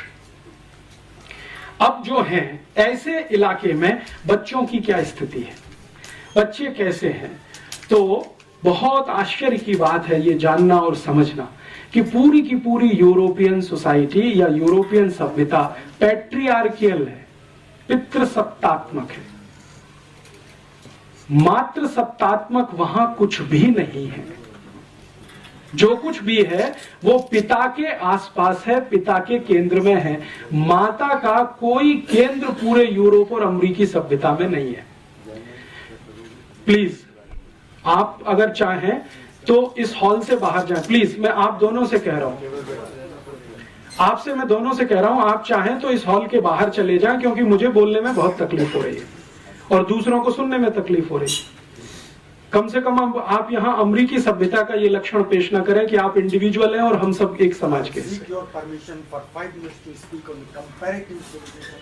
हाँ, तो वो आप मेरे व्याख्यान के बाद कहिए ना, ये तो जाने की कह रहे थे, तो आप जाने दीजिए ना उनको। आप जो है इतना डिस्टरबेंस कर रहे हैं, कोई तो इतना डिस्टरबेंस नहीं कर रहा यहाँ पे, लेकिन आप जो है इतना ज्यादा क्यों मिसबिहेव कर रहे हैं। आपका मिसबिहेवियर मुझे हॉट होने के लिए मजबूर कर रहा है। इतनी देर से मैं देख रहा हूं कि आप दोनों अपनी गपशप कर रहे हैं, तो बाहर जाके करें। ये तो आप बाद में कह सकते हैं, लेकिन इस तरह से आप बाहर बैठकर बात करें, ये तो भारतीय सभ्यता के अनुकूल नहीं बैठता कहीं भी। हाँ, तो अगर आपको नॉनसेंस लगता है तो यहां से जाइए, आप यहां क्यों बैठे हैं। हाँ, तो शांति से सुनिए उसको। अगर सुनना है तो शांति से सुनिए, उत्तर देना है तो शांति से दीजिए। ये तो कोई तरीका नहीं है कि कोई बात कर रहा है और आप बीच बीच में अपनी बात करें, तो वो बाहर जाके कर सकते हैं। आप इस हॉल में 2 दरवाजे हैं। हाँ, वो आपकी ओपिनियन हो सकती है, सबकी नहीं है वो। आपको रुचि नहीं है तो जाइए ना। आप बहस बहुत कर रहे हैं, डिस्टर्ब मत करिए आप। सबको डिस्टर्ब किए जा रहे हैं आप, क्या मतलब? चलिए सर, आप बोलिए। मैं उनकी जो प्राइवेट लाइफ में परिवार की बात कर रहा था। परिवार जैसा कुछ बन नहीं पाया है आज तक। सिंगलटन सब कुछ है, एक माता है, एक पिता है और उसके साथ बच्चे चाहे तो हैं, नहीं तो ऑर्फेनेज में है। ज्यादातर इस तरह की स्थिति है। तो परिवार की जैसी हमारी कल्पना है वैसा कुछ नहीं है। हम जब अपनी शब्दों को इस्तेमाल करते हैं तो कल्पना भी उसके साथ हमारी ही जुड़ती है। जैसे हम कहते हैं ना यूरोपियन परिवार, तो परिवार की हमारी परिभाषा वहां बैठती नहीं है। उनकी जो परिभाषा है उसमें वो एकल परिवार भी परिवार माना जाता है। मैं कहना ये चाहता हूं, उनके यहाँ अकेली कोई माँ अपने बच्चे के साथ रहती है तो वो परिवार ही माना जाता है। अकेला पिता अपने बच्चे के साथ रहता है तो परिवार ही माना जाता है। भारत में वो मान्यता नहीं है। भारत में तो माता पिता साथ में रहते हैं, बच्चे उनके साथ में हैं, और सिर्फ माता ही पिता नहीं, उनके साथ दादा दादी भी है, नाना नानी भी है, चाचा चाची भी है, मौसा मौसी भी है, मामा मामी भी है। ये भी है तो हमारे परिवार का अंग बनता है। और इसी परिवार का एक बड़ा हिस्सा कुटुंब होता है, कुटुंब का बड़ा हिस्सा कुल हो जाता है, कुल का बड़ा हिस्सा वंश हो जाता है, और वो आगे आगे बढ़ता चला जाता है। शुरू यहां से होता है हमारे यहाँ परिवार, लेकिन उनके यहाँ इस तरह का है नहीं। तो हम जब यूरोपियन परिवार या अमेरिकन परिवार कहना शुरू करते हैं तो गफलत वहीं पे हो जाती है। हम हमारे शब्दों को उनकी सभ्यता में जब फिट करने की कोशिश करते हैं तो उसमें कंफ्यूजन बहुत हो जाता है। तो अपने शब्दों को अपनी सभ्यता तक सीमित रखकर उनके शब्दों को इस्तेमाल करें तो अच्छा है। तो उनका शब्द है फैमिली। फैमिली माने परिवार नहीं होता। जो मैं ध्यान में लाना चाहता हूं वो ये, जब हम भाषांतर करते हैं तो बहुत बड़ा नुकसान करते हैं अपने साथ। जैसे भारत में हमने भाषांतर कर दिया, रिलीजन माने धर्म कर दिया। अब रिलीजन बिल्कुल अलग है। प्लेटो की जो डेफिनेशन है रिलीजन की, वो हमारे धर्म पर फिट ही नहीं बैठती कहीं। हम जब धर्म की बात करते हैं तो ये है कि जो धारण कर सके, धारण करने योग्य है, वो सब कुछ धर्म है। उनके यहां ये कहीं है ही नहीं, पूरी फिलॉसफी में नहीं है। धारण करने योग्य वहां कुछ है ही नहीं जिसे वो कहें। वो रिलीजन को क्या मानते हैं? आपने तिलक ऐसे लगाया, ऐसे लगाया, घंटा ऐसे बजाया, वैसे बजाया, अगरबत्ती लगाई कि मोमबत्ती जलाई, केक काटा के, ये उनके यहाँ सब कुछ रिलीजन में काम आता है कहने के लिए। हमारे यहाँ तो ये रिलीजन से बहुत दूर तक का इसका वास्ता नहीं है। इसको तो हम कर्मकांड के रूप में कहते हैं। धर्म तो बिल्कुल अलग है, कर्मकांड तो बिल्कुल अलग है। हम एक संप्रदाय वाले हैं तो हम एक तरह के कर्मकांड करेंगे, एक दूसरे संप्रदाय वाले दूसरे तरह का कर्मकांड करेंगे। दक्षिण में आप चले जाइए, कई लोग ऐसे हैं जो इस तरह से तिलक लगाते हैं, कई लोग ऐसे हैं जो इस तरह से तिलक लगाते हैं, लेकिन वो रिलीजन का हिस्सा नहीं है हमारे यहाँ, वो हमारे यहाँ कर्मकांड का हिस्सा है। तो उनके यहाँ का रिलीजन हमारे यहाँ का धर्म नहीं है, उनके यहाँ की फैमिली हमारे यहाँ का परिवार नहीं है। हमने क्या किया है, भाषा की सहूलियत के लिए भाषांतर के रूप में इन शब्दों को इस्तेमाल करना शुरू किया है, और उससे बहुत कुछ गलतियां हम करते हैं और वो हमारी उन गलतियों पे हंसते हैं। हम जब फैमिली प्लानिंग की बात करते हैं ना, तो हमारे यहाँ तो फैमिली है नहीं, उसको प्लान क्या करें। उनके यहां फैमिली है तो उसको प्लान करना है, हमारे यहां तो परिवार है, उनके यहां तो परिवार नहीं है, फैमिली है। तो फैमिली प्लानिंग पूरा एक पॉलिसी के रूप में जब इस देश में चले तो हास्यास्पद ही दिखाई देता है। परिवार के बारे में बात करें तो कुछ समझ में आती है। तो कई बार क्या होता है कि शब्द उनके हम ले लें और अपने हिसाब से भाषांतर करके इस्तेमाल करें, वो तो उनके यहाँ फैमिली है, परिवार नहीं है। हमारे यहाँ परिवार है, उनके यहाँ नहीं है। तो अब दोनों अलग अलग हैं। और मैं जो कहना चाहता हूं, इसमें कोई ऊंचा नीचा की बात नहीं है, वो अलग है, हम अलग हैं। जैसे कई बार ये कहते हैं ना, यूरोप की सभ्यता में, भारत की सभ्यता में बहुत कुछ कॉमन है। ऐसा कुछ भी नहीं है जो कॉमन है। अगर कुछ है तो वो जबरदस्ती से किया हुआ है। जैसे वहां का पिज्जा आ गया, बर्गर आ गया और हमने खाना शुरू कर दिया तो कॉमन हो गया, या वहां से पेप्सी कोक आ गया, हमने पीना शुरू कर दिया तो कॉमन हो गया। वो सभ्यता का अंग नहीं है, वो नकल किया हुआ एक हिस्सा है। चाउमीन वहां से आ गया, हमने खाना शुरू कर दिया सिवई के स्थान पर, तो वो अंग नहीं बनता सभ्यता का। तो कॉमन है ऐसा कुछ होता नहीं है। किसी भी सिविलाइजेशन में कोई भी सभ्यता में दुनिया में आप जाइए, कुछ भी कॉमन नहीं होता है, नहीं तो सभ्यता ही नहीं बनती है। सभ्यताएं बनती ही इसलिए है कि वहां कुछ अलग है, यहां कुछ अलग है, और संस्कृति उसका एक छोटा सा हिस्सा होती है। सभ्यता कुछ बड़ी चीज है, संस्कृति उसमें छोटा सा कुछ हिस्सा जैसा है। सभ्यता और संस्कृति का अगर अंतर समझना चाहें तो भारत के हिसाब से, यूरोप में तो ये अंतर भी नहीं है, यहां के हिसाब से मैं एक उदाहरण आपको देता हूं। आपको अगर मैं ये कहूं कि कोई माँ है या बहन है, वो बंगाली तरह से साड़ी पहने हुए है, तो तुरंत आपके दिमाग में कोई पिक्चर घूमता है। बंगाली तरीका क्या है साड़ी पहनने का? कुछ है। फिर इसी तरह से मैं कहता हूं कोई एक माँ है, बहन है, वो आसामी तरीके से कोई साड़ी पहनी हुई है, तो तुरंत आपके दिमाग में एक पिक्चर बनता है कि आसामी तरीका कोई है साड़ी पहनने का। फिर मैं कहता हूं कोई गुजराती तरीके से माँ और बहन साड़ी पहनकर खड़ी हुई है, तो तुरंत आपके दिमाग में कोई एक इमेज आती है, एक तरीका है गुजराती साड़ी पहनने का। फिर वो पंजाबी है। तो ऐसे अगर 8-10 राज्यों के मैं नाम लूं और आपसे कहूं कि देखो ये गुजराती साड़ी है, ये मराठी साड़ी है, ये बंगाली है, ये आसामी है, ये मणिपुरी है, ये आदि आदि इस तरह की साड़ियां हैं, तो ये जो अलग अलग तरीके हैं साड़ियों को पहनने के, ये है संस्कृति, और ये जो साड़ी है वो है सभ्यता। तो सभ्यता और संस्कृति का जो अंतर है वो कुछ इस तरह का है। सिविलाइजेशन है साड़ी, और तरीके जो उसको पहनने के हैं वो है हमारी संस्कृति। तो भारतीयता में, सभ्यता और संस्कृति में जो परिवार की बात है वो में कुछ अलग तरीके की, हमारी उनकी अलग तरीके की। तो अब उनकी जो फैमिली है वो कैसी है? फैमिली ये है कि पैट्रियार्कियल, मैंने आपसे कहा, पिता है वो सर्वोच्च है, और पिता की हैसियत जज के जैसी है। माने एक बार उसने कोई फैसला सुना दिया, वो सुप्रीम है, वो रिकंसीडर नहीं होता। लगभग 2000 साल पूरे यूरोप में सन 1950 से लेकर पहली शताब्दी तक यूरोप के सभी परिवारों में पिता सर्वोच्च है, 1950 तक। और यही कारण है कि सन 1950 तक यूरोप के सभी देशों में सिर्फ पिताओं को वोट डालने का अधिकार होता था। आप सोच सकते हैं ये बात?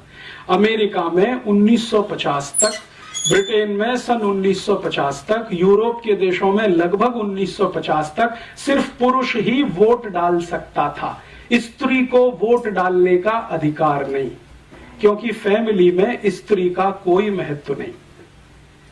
पितृसत्तात्मक सत्ता, पैट्रियार्कियल जिसको हम कहते हैं, उनके शब्दों में वो है। और इससे भी आगे चलें तो यूरोप के दस्तावेज बताते हैं कि सन 1950 तक यूरोप और अमेरिका की किसी बैंक में महिला को खाता खोलने का अधिकार नहीं, बैंक अकाउंट ओपन करने का राइट नहीं, अप टू 1950। तो महिलाओं को वोट डालने के अधिकार मिलने चाहिए और महिलाओं को बैंक में खाता खोलने का अधिकार मिलना चाहिए। इस पर एक जबरदस्त आंदोलन शुरू हुआ फ्रांस से, और उस आंदोलन की नेत्री थी सिमोन द बोवार।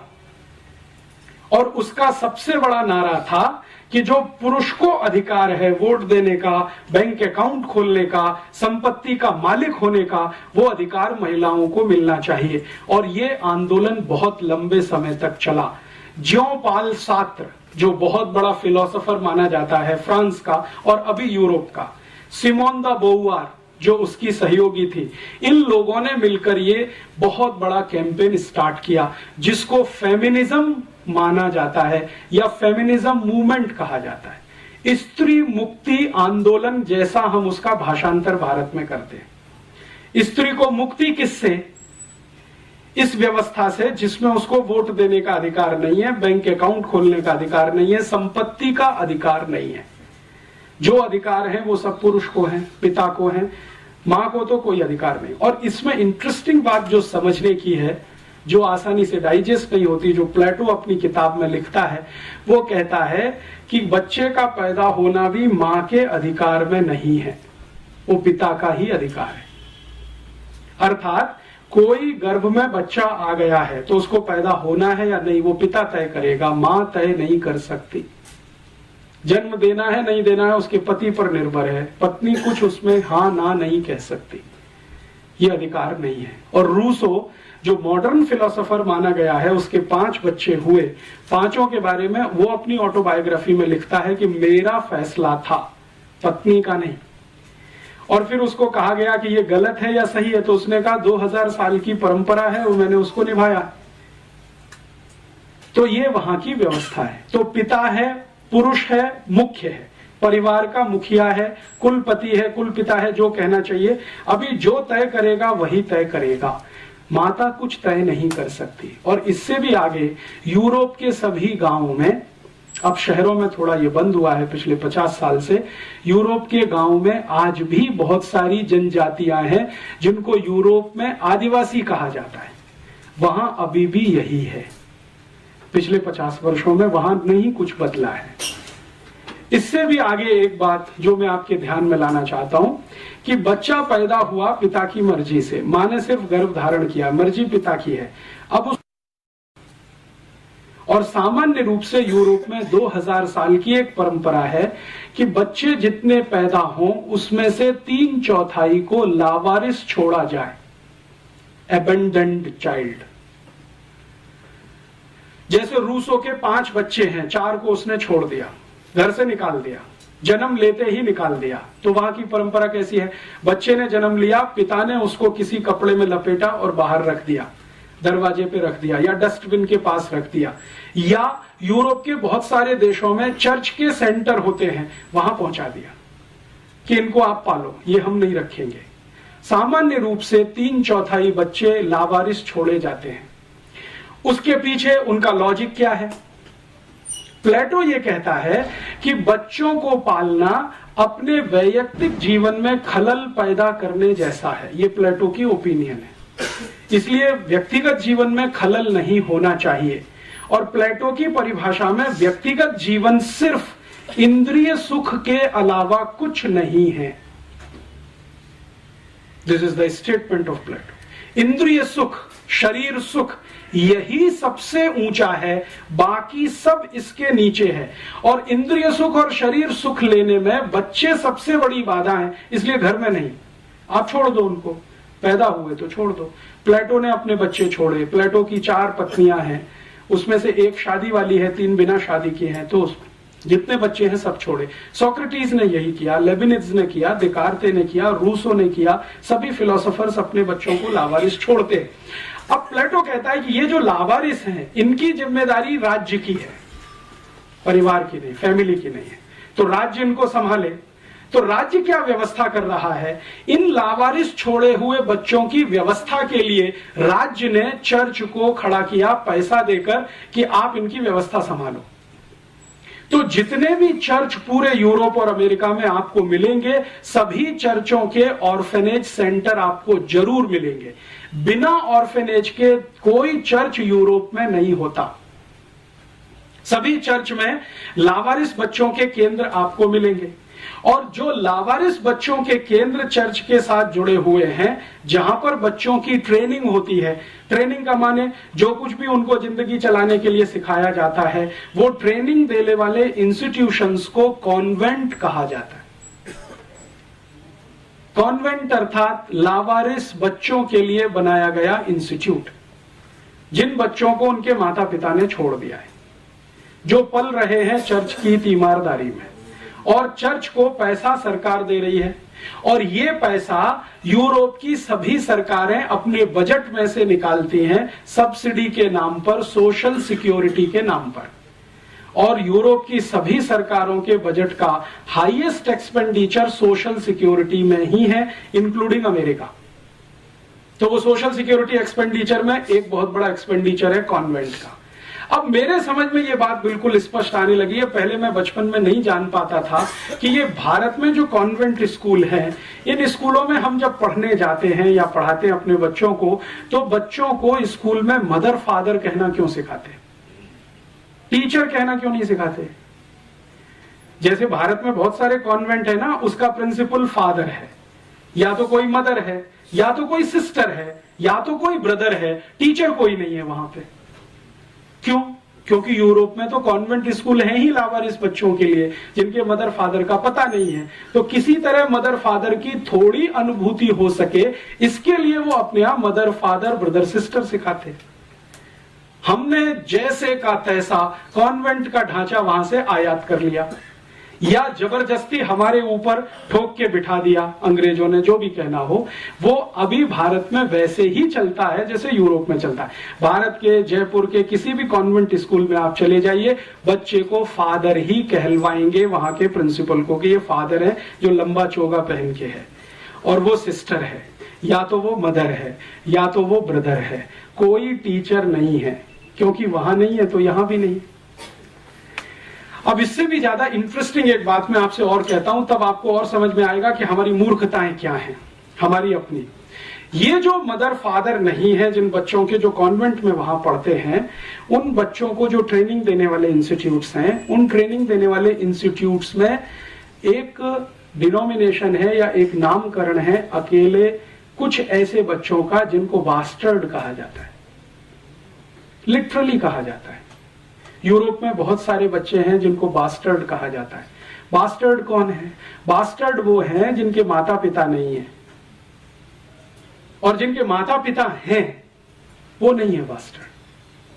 माने जिनके परिवार हमारे जैसे हैं, अगर हम कल्पना करें, उनके यहां पैदा हुए बच्चों को बास्टर्ड नहीं कहा जाएगा कभी भी।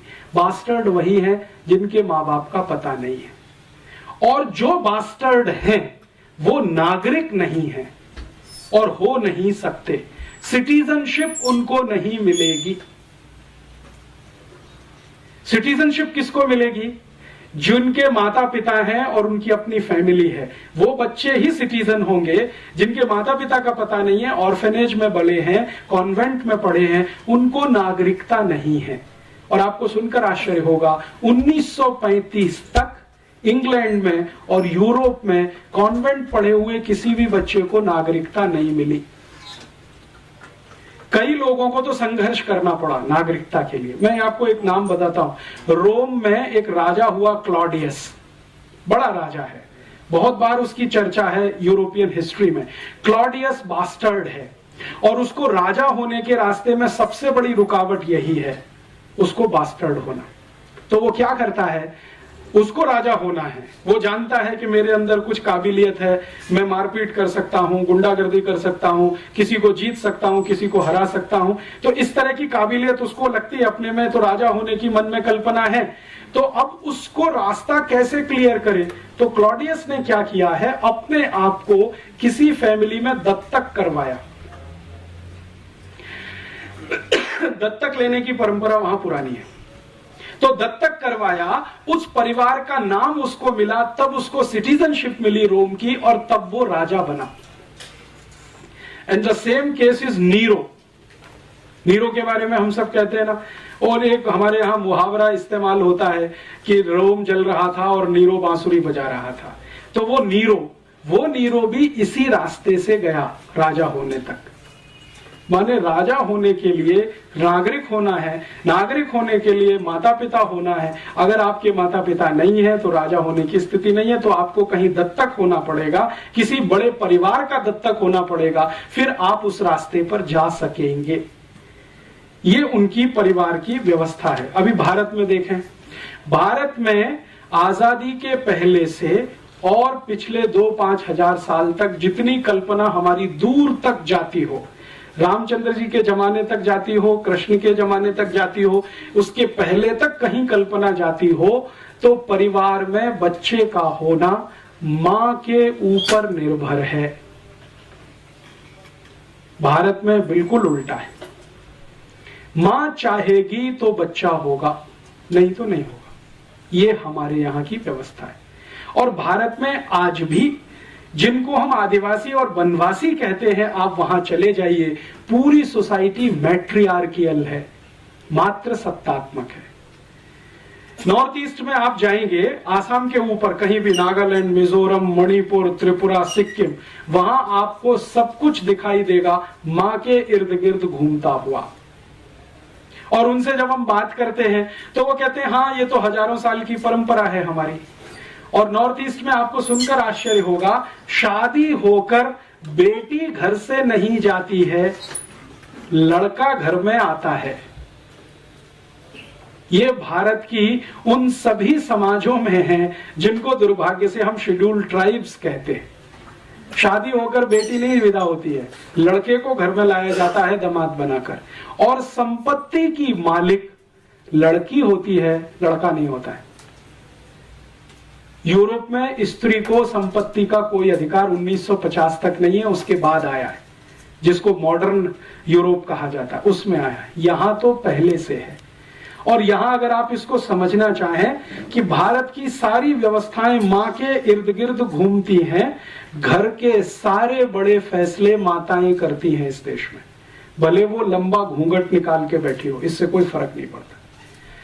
मैंने राजस्थान में क्या, मध्य प्रदेश में क्या, भारत के उत्तर में क्या, कहीं भी देखा है, छोटे छोटे गांवों में देखा है, लंबा घूमट निकाले हुए महिलाएं घर के फैसले लेती हैं।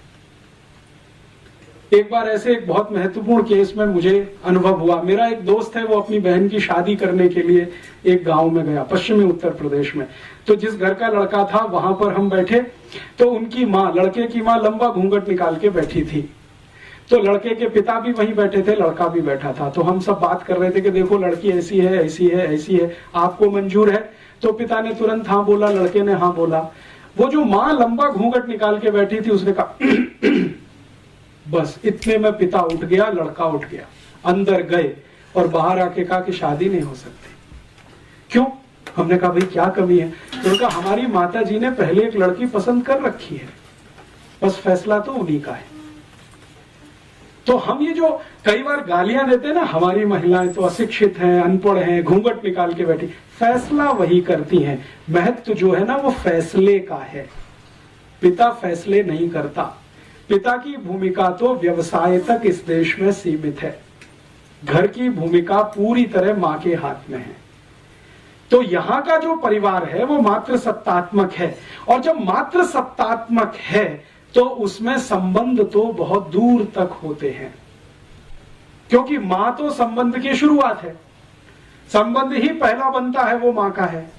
तो मां से निकलते हुए फिर संबंध चलते हैं, और संबंध चलते हैं तो परिवार और कुल और वंश बड़े होते हैं। तो हमारे यहाँ जो परिवार की कल्पना है उसके केंद्र में मां है। वो राम का देख लो, कृष्ण का देख लो, या और वसुदेव का देख लो, या भारत में चंद्रगुप्त विक्रमादित्य का देखना हो तो देख लो, हर्षवर्धन का देखना हो तो देख लो, या चाणक्य का देखना हो तो देख लो, किसी का भी देख लो, सभी के केंद्र में मां है। और ये जितने महान लोग जिनको हम बार बार नमन करते हैं, याद करते हैं, उनसे पूछो कि भाई आप अपने जीवन में सबसे ज्यादा आभारी किसके प्रति हैं, तो वो कहते हैं हमारी मां के प्रति आभारी है। वो है तो हमको ये संस्कार हैं, नहीं होती तो शायद ये नहीं होता। तो संस्कार देने का काम मां। भारत की सारी कविताओं के केंद्र में मां है, जो बच्चों को सिखाई जाती है बचपन से लेके और दूर तक। माने स्त्री हमारे केंद्र में है, महिला हमारे केंद्र में है, मां हमारे केंद्र में है। तो मां के केंद्र होने से परिवार की व्यवस्था कुछ इस तरह की है, मात्र सत्तात्मक है। और भारत में ये कभी नहीं रहा अमेरिका और यूरोप के जैसा, जैसे वहां वोट देने का अधिकार नहीं, बैंक अकाउंट खोलने का अधिकार नहीं। आप जानते हैं कि इस भारत में माताओं ने ऋग्वेद की ऋचाएं लिखी हैं, यजुर्वेद की ऋचाएं लिखी हैं, सामवेद की ऋचाएं लिखी हैं। उपनिषदों में बहुत सारा कंट्रीब्यूशन माताओं का है। मेरे एक परिचित हैं, आर्य समाजी हैं, बहुत बड़े वेद के प्रकांड पंडित हैं। मैंने उनसे एक दिन पूछा कि वेद में कुल कितनी ऋचाएं हैं और उसमें से कितनी महिलाओं की हैं, तो उनका 37 से 40% महिलाओं की लिखी हुई है। और उनके अलग अलग नाम हैं जो हम जानते हैं अलग अलग समय पर। तो वेद रचती हैं महिलाएं, उपनिषद रचती हैं महिलाएं, तो केंद्र में तो रही होंगी। और भारत के सामान्य गांव में ये दिखाई देता है, अभी भी माताएं आर्थिक फैसले सबसे ज्यादा करती हैं, अभी भी माताएं सबसे ज्यादा उत्पादन के काम में लगी हुई हैं। इस देश में जीडीपी का जो यूरोपियन अमेरिकन पैमाना हम छोड़ें और भारतीय पैमाना कोई बनाए, तो हाईएस्ट जीडीपी कंट्रीब्यूशन माताओं के द्वारा ही है इस देश में। अभी तो हम यूरोपियन पैमाने से नापते हैं, तो होता क्या है कि भारत में माताओं का उत्पादन छोड़कर जो कुछ भी इस देश में है वो सब जीडीपी में आता है।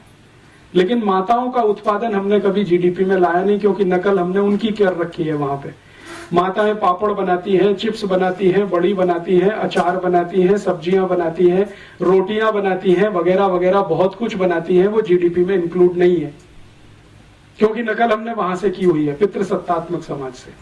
बाकी हमारे देश में उत्पादन के सबसे बड़े तंत्र पर आज भी माताएं हैं, व्यवस्थाओं को संभालने में आज भी माताएं हैं। और हमारे भारत में तो कहा ही नहीं जाता है, बिल्कुल स्पष्ट दिखाई देता है, जिस घर में मां नहीं है वहां की रौनक नहीं है, पवित्रता नहीं है।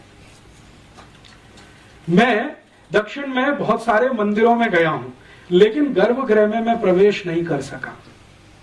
कारण क्या? पुजारी ने कहा कि आपकी या तो मां को लेके आइए या तो पत्नी को लेके आइए, तभी मंदिर में जाने के अधिकारी हैं। आप अकेले क्या करेंगे इसमें जाके? तो मैंने कहा भाई इसमें परेशानी क्या है, मैं अकेला हूं तो। उन्होंने कहा अकेले होने से पवित्रता नहीं आती, पवित्रता किसी स्त्री के साथ होने से ही आती है, वो चाहे मां के रूप में हो या आपकी पत्नी के रूप में हो। और अगर कुछ नहीं है तो बहन को ले आइए किसी को, हम आपको मंदिर में जाने देंगे। उस दिन मेरे समझ में आया। अब इस बात को हम पूरे हिंदुस्तान में एक नमक मिर्च लगाकर एक दूसरे तरह से भी पेश कर सकते हैं कि देखो कितना छुआछूत है इस देश में, घुसने ही नहीं देते मंदिर में। लेकिन उसके पीछे कारण कुछ और है, वो पवित्रता का कारण है जो मां के साथ जुड़ा हुआ है। और ये भारत में बहुत सारे शास्त्रों में बार बार पढ़ने में आता है, सुनने में आता है कि जिस पुरुष की स्त्री चली गई उसका तो सब कुछ चला गया।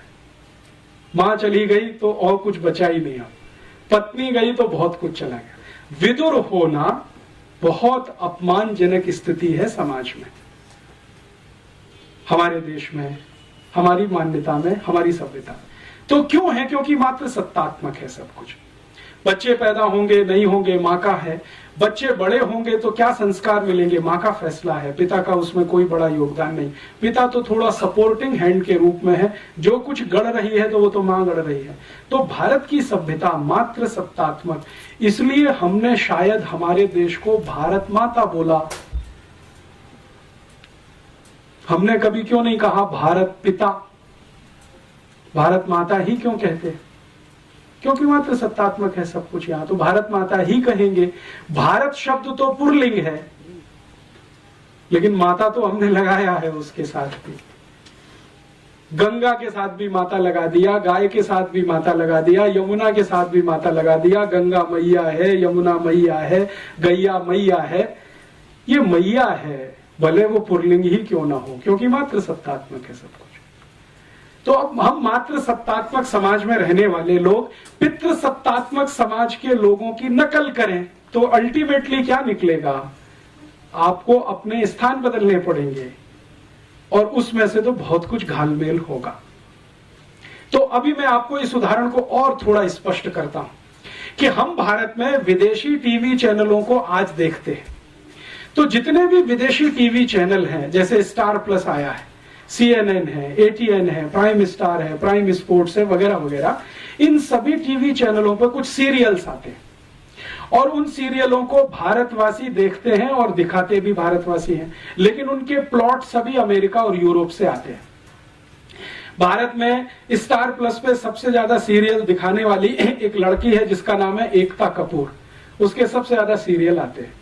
सौभाग्य से एक बार मुझे उससे बात करने का मौका मिला मुंबई में, तो मैंने उससे एक ही सवाल पूछा कि आपके जितने भी सीरियल हैं, सास भी कभी बहू थी, घर घर की कहानी, तेरी मेरी कहानी, इसकी कहानी, उसकी कहानी, ये सब सीरियल के प्लॉट्स कहां से आते हैं, कहानी कहां से आती है?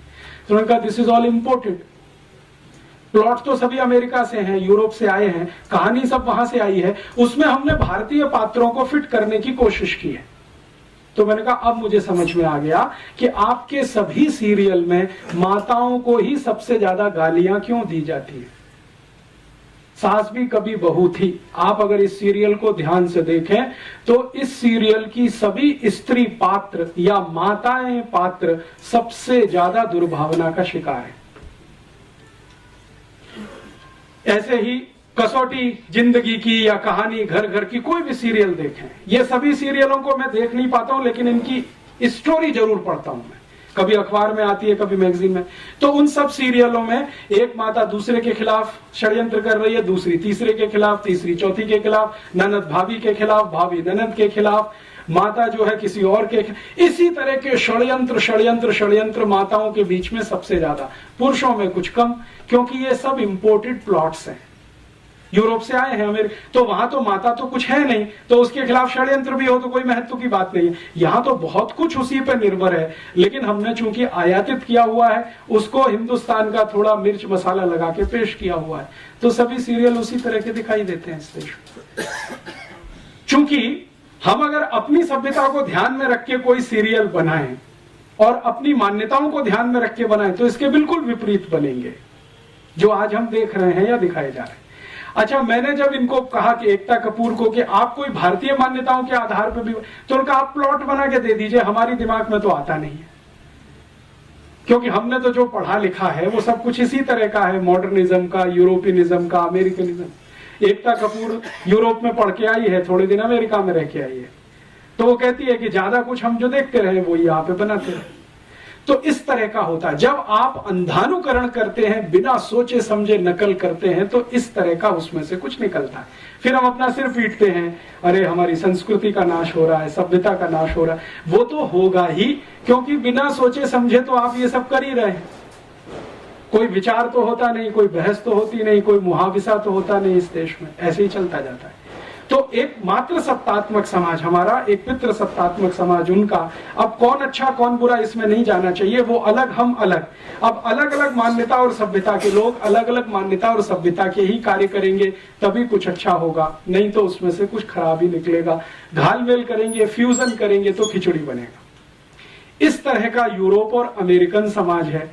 इसमें और भी बहुत सारी बातें हैं, जैसे उदाहरण के लिए एक बात यह है कि ये जो लावारिस बच्चे हैं, फिर ये कहां जाते हैं अंत में, यूरोप में।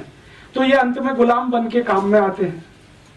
कॉन्वेंट से जो बच्चे निकलते हैं वो सब गुलाम बनते हैं। और आप जानते हैं कि गुलामी प्रथा, दास प्रथा यूरोप का लंबे समय तक चला हुआ बहुत बड़ा अभियान रहा है, जिसको यूरोप और अमेरिका की किसी भी समाज ने आज तक ये नहीं कहा कि ये पूरा खराब था। वो कहते हैं इसमें थोड़ा सुधार करके अच्छा था, इंक्लूडिंग जॉर्ज बुश। यहां तक आके जॉर्ज बुश प्लेटो की मान्यता को ही आगे बढ़ाता है, जब वो एक वक्तव्य देता है कि न्यू ऑरलिन्स में आया भूकंप, अभी आया ना, पानी का जलजला समुद्री, तो न्यू ऑरलिन्स का एरिया उसने 6-7 दिन तक नेग्लेक्ट रखा। लोग मरते रहे, कटते रहे, पिटते रहे, आर्मी नहीं भेजी, सहायता नहीं भेजी, और अंत में कहा वो गुलाम थे, सब दास लोग थे, ब्लैक्स थे, क्या करना उनके लिए।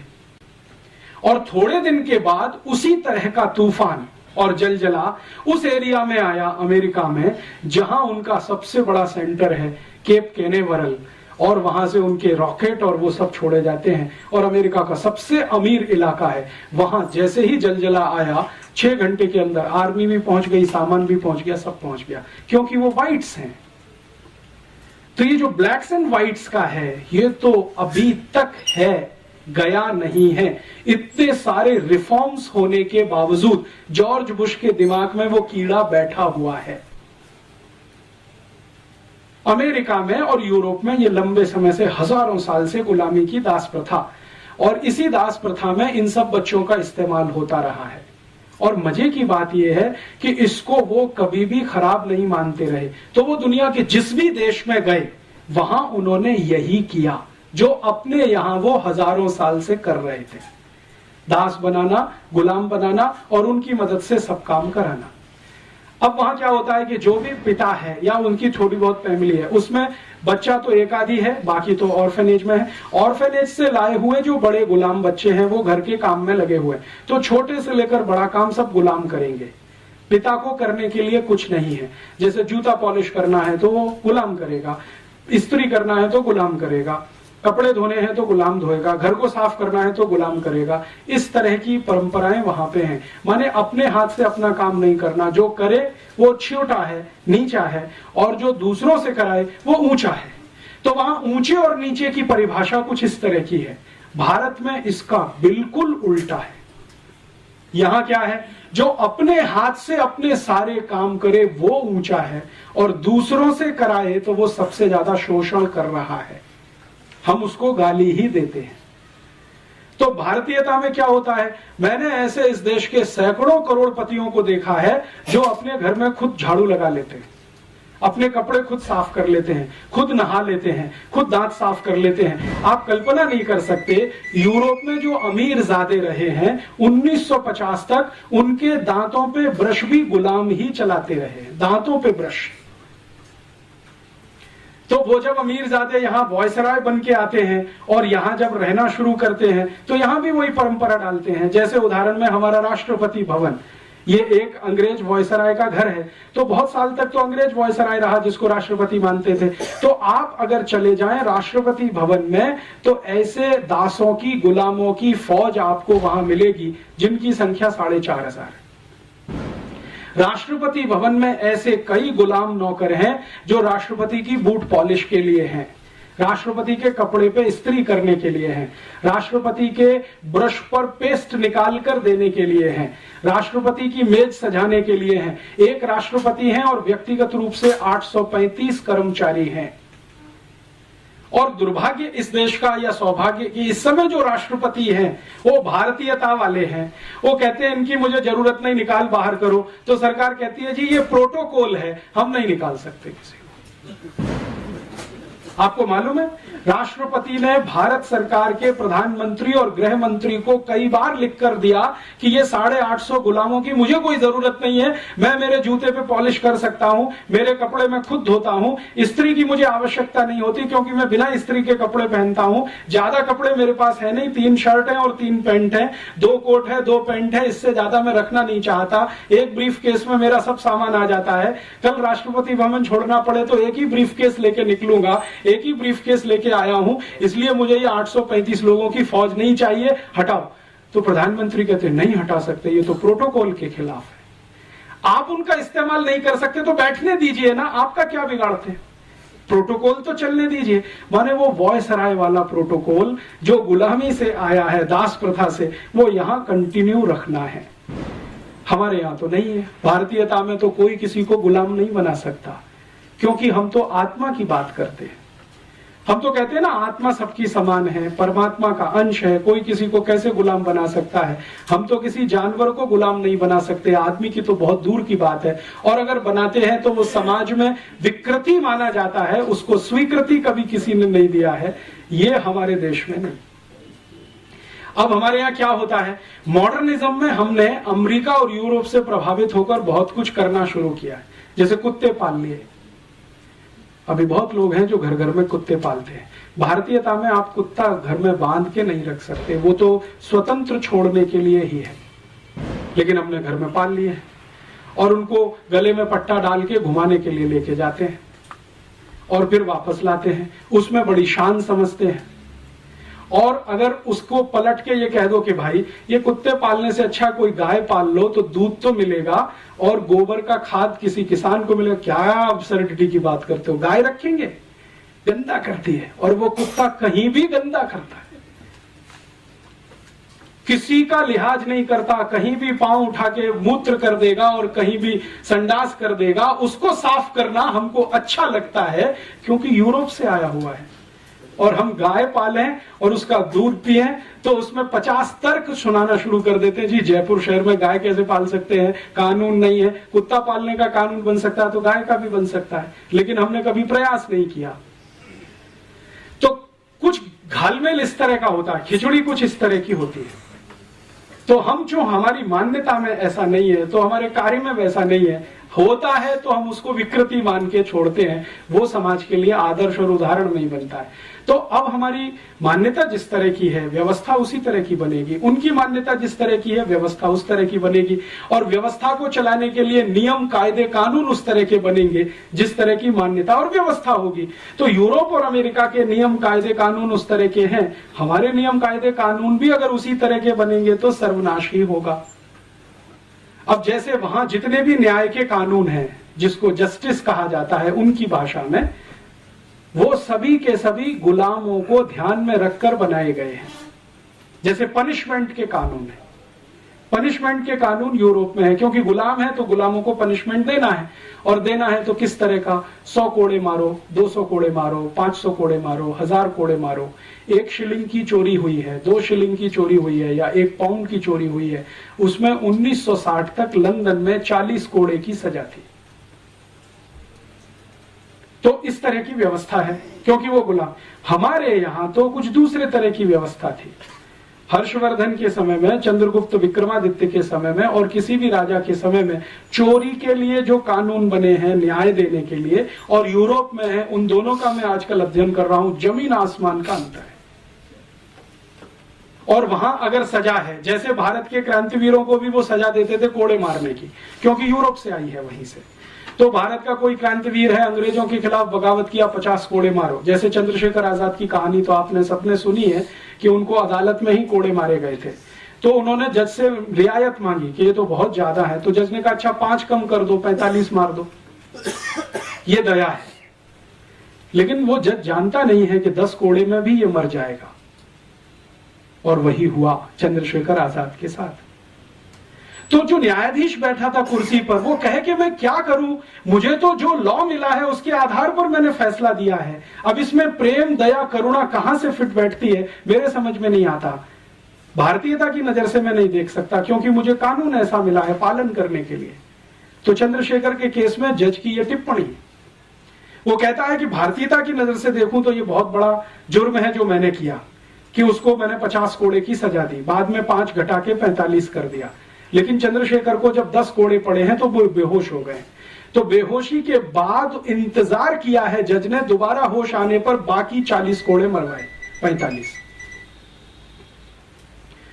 तो हम कहते हैं जी बहुत अत्याचार है, लेकिन वो कहते हैं ये तो हमारे यहाँ सामान्य व्यवहार है। इसी तरह से हम सजा देते हैं यूरोप में अपने गुलामों को, तो यही भारत में कर रहे हैं। इसी तरह से भारत के क्रांतिवीरों को सजाएं देने के तरीके, जो गुलामों को वहां यूरोप में बर्फ की सिल्ली पे लिटा देना और उसको पीठ पर पीछे से डंडे से मारना, ये this is typical European style. Europe में बर्फ बहुत है, जमीन पे लिटा दिया, पीछे से बैत से मार रहे हैं, यही भारत में वो लेके आए। और विनायक दामोदर सावरकर को पहली बार जब अरेस्ट किया है तो उनको यही दंड है, बर्फ की सिल्ली पे लिटाकर पीछे से केन से मारना, जब तक बेहोश ना हो जाए तब तक मारना। तो ये जो कुछ भी वो कर रहे हैं यहां, हमको ऐसा लगता है अत्याचार कर रहे हैं क्योंकि हमारी मान्यता के, वो कहते हैं कि हम तो न्याय दे रहे हैं क्योंकि उनकी मान्यता के। तो झगड़ा यही है, और इसी झगड़े को गांधी जी ने सभ्यता का झगड़ा बताया। और गांधी जी ने ये जो कहा कि ये शैतानी सभ्यता है, शायद वो यही सब कारण से, वो कहते हैं ये शैतान से भी गिरे हुए हैं। तो अब हमें यह तय करना है कि जो शैतानी सभ्यता गांधी जी बोल गए और जो दिखाई भी देती है उनके दस्तावेजों में, उसको अंधानुकरण करें या अपनी सभ्यता, अपनी संस्कृति और अपनी मान्यताओं के पीछे चलें। यह बड़ा प्रश्न इस समय हमारे देश में है। फिर हम ये कह सकते हैं कि हाँ, भारतीय सभ्यता में सब कुछ अच्छा है क्या, संस्कृति में सब कुछ अच्छा है? नहीं है, बहुत कुछ खराब है, क्योंकि सभी सभ्यताओं में बहुत कुछ खराब होता है, बहुत कुछ अच्छा होता है। तो हमारी सभ्यता संस्कृति में भी बहुत कुछ खराब आ गया है, शायद वो नकल से आया हो। सबसे बड़ी खराबी अपनी सभ्यता में जो पिछले 200, 250, 500 वर्षों में आई है, या शायद ज्यादा आ गई हो, कि हमने जातियों के आधार पर ऊंच नीच कर दिया इस देश में। ये अपर कास्ट है, ये लोअर कास्ट है, ये बैकवर्ड क्लास है, ये फॉरवर्ड क्लास है, ये ब्राह्मण है, ये चमार है, ये चमार नीचा है, ब्राह्मण ऊंचा है, क्योंकि चमार हाथ से काम करता है, ब्राह्मण दिमाग से काम करता है। ये जो ऊंच नीच है, ये शायद हमारी सभ्यता की सबसे बड़ी बुराई हो। आज के समय के हिसाब से तो दिखाई ही देती है, पहले भी शायद रही हो, या इसका कोई दूसरा स्वरूप रहा हो, उस पर हमें रिसर्च करने की अभी जरूरत है। तो हमें ऐसा लगता है कि ये खराब है। तो सभी सभ्यताओं के विकास में ये एक मूल क्रम होता है कि जो खराब है उसको छोड़ते जाओ, जो अच्छा है उसको और अच्छा बनाते चले जाओ। सभ्यताओं का विकास ऐसे ही होता है। तो अगर हम मानते हैं कि भारत की सभ्यता में कुछ खराब है तो छोड़ें और उसको परिष्कृत करने की कोशिश करें, तब तो ईमानदार यात्रा हमारी होती है विकास की। लेकिन अगर अपनी सभ्यता को ही छोड़ दें, उसकी बुराई अच्छाई तो बात ही ना करें, और सब कुछ विदेशी सभ्यता में अच्छा ही अच्छा है, बिना जाने बिना समझे उसको आयातित करें, तो ये तो सर्वनाश की तरफ ले जाएगी, जो गांधी जी कहते हैं। तो मेरी अपनी मान्यता में वर्तमान में जो हमारी सरकार है वो ग्लोबलाइजेशन के नाम पर, लिबरलाइजेशन के नाम पर इस देश को बर्बादी की तरफ लेके जा रही है, क्योंकि बिना सोचे बिना समझे यूरोपियन अमेरिकन सभ्यता को अंधाधुंध तरीके से इस देश में लागू करने की पूरी ताकत लगाई जा रही है। अब हम नागरिकों के सामने ये बड़ा धर्म संकट है कि हम कहां जाएं।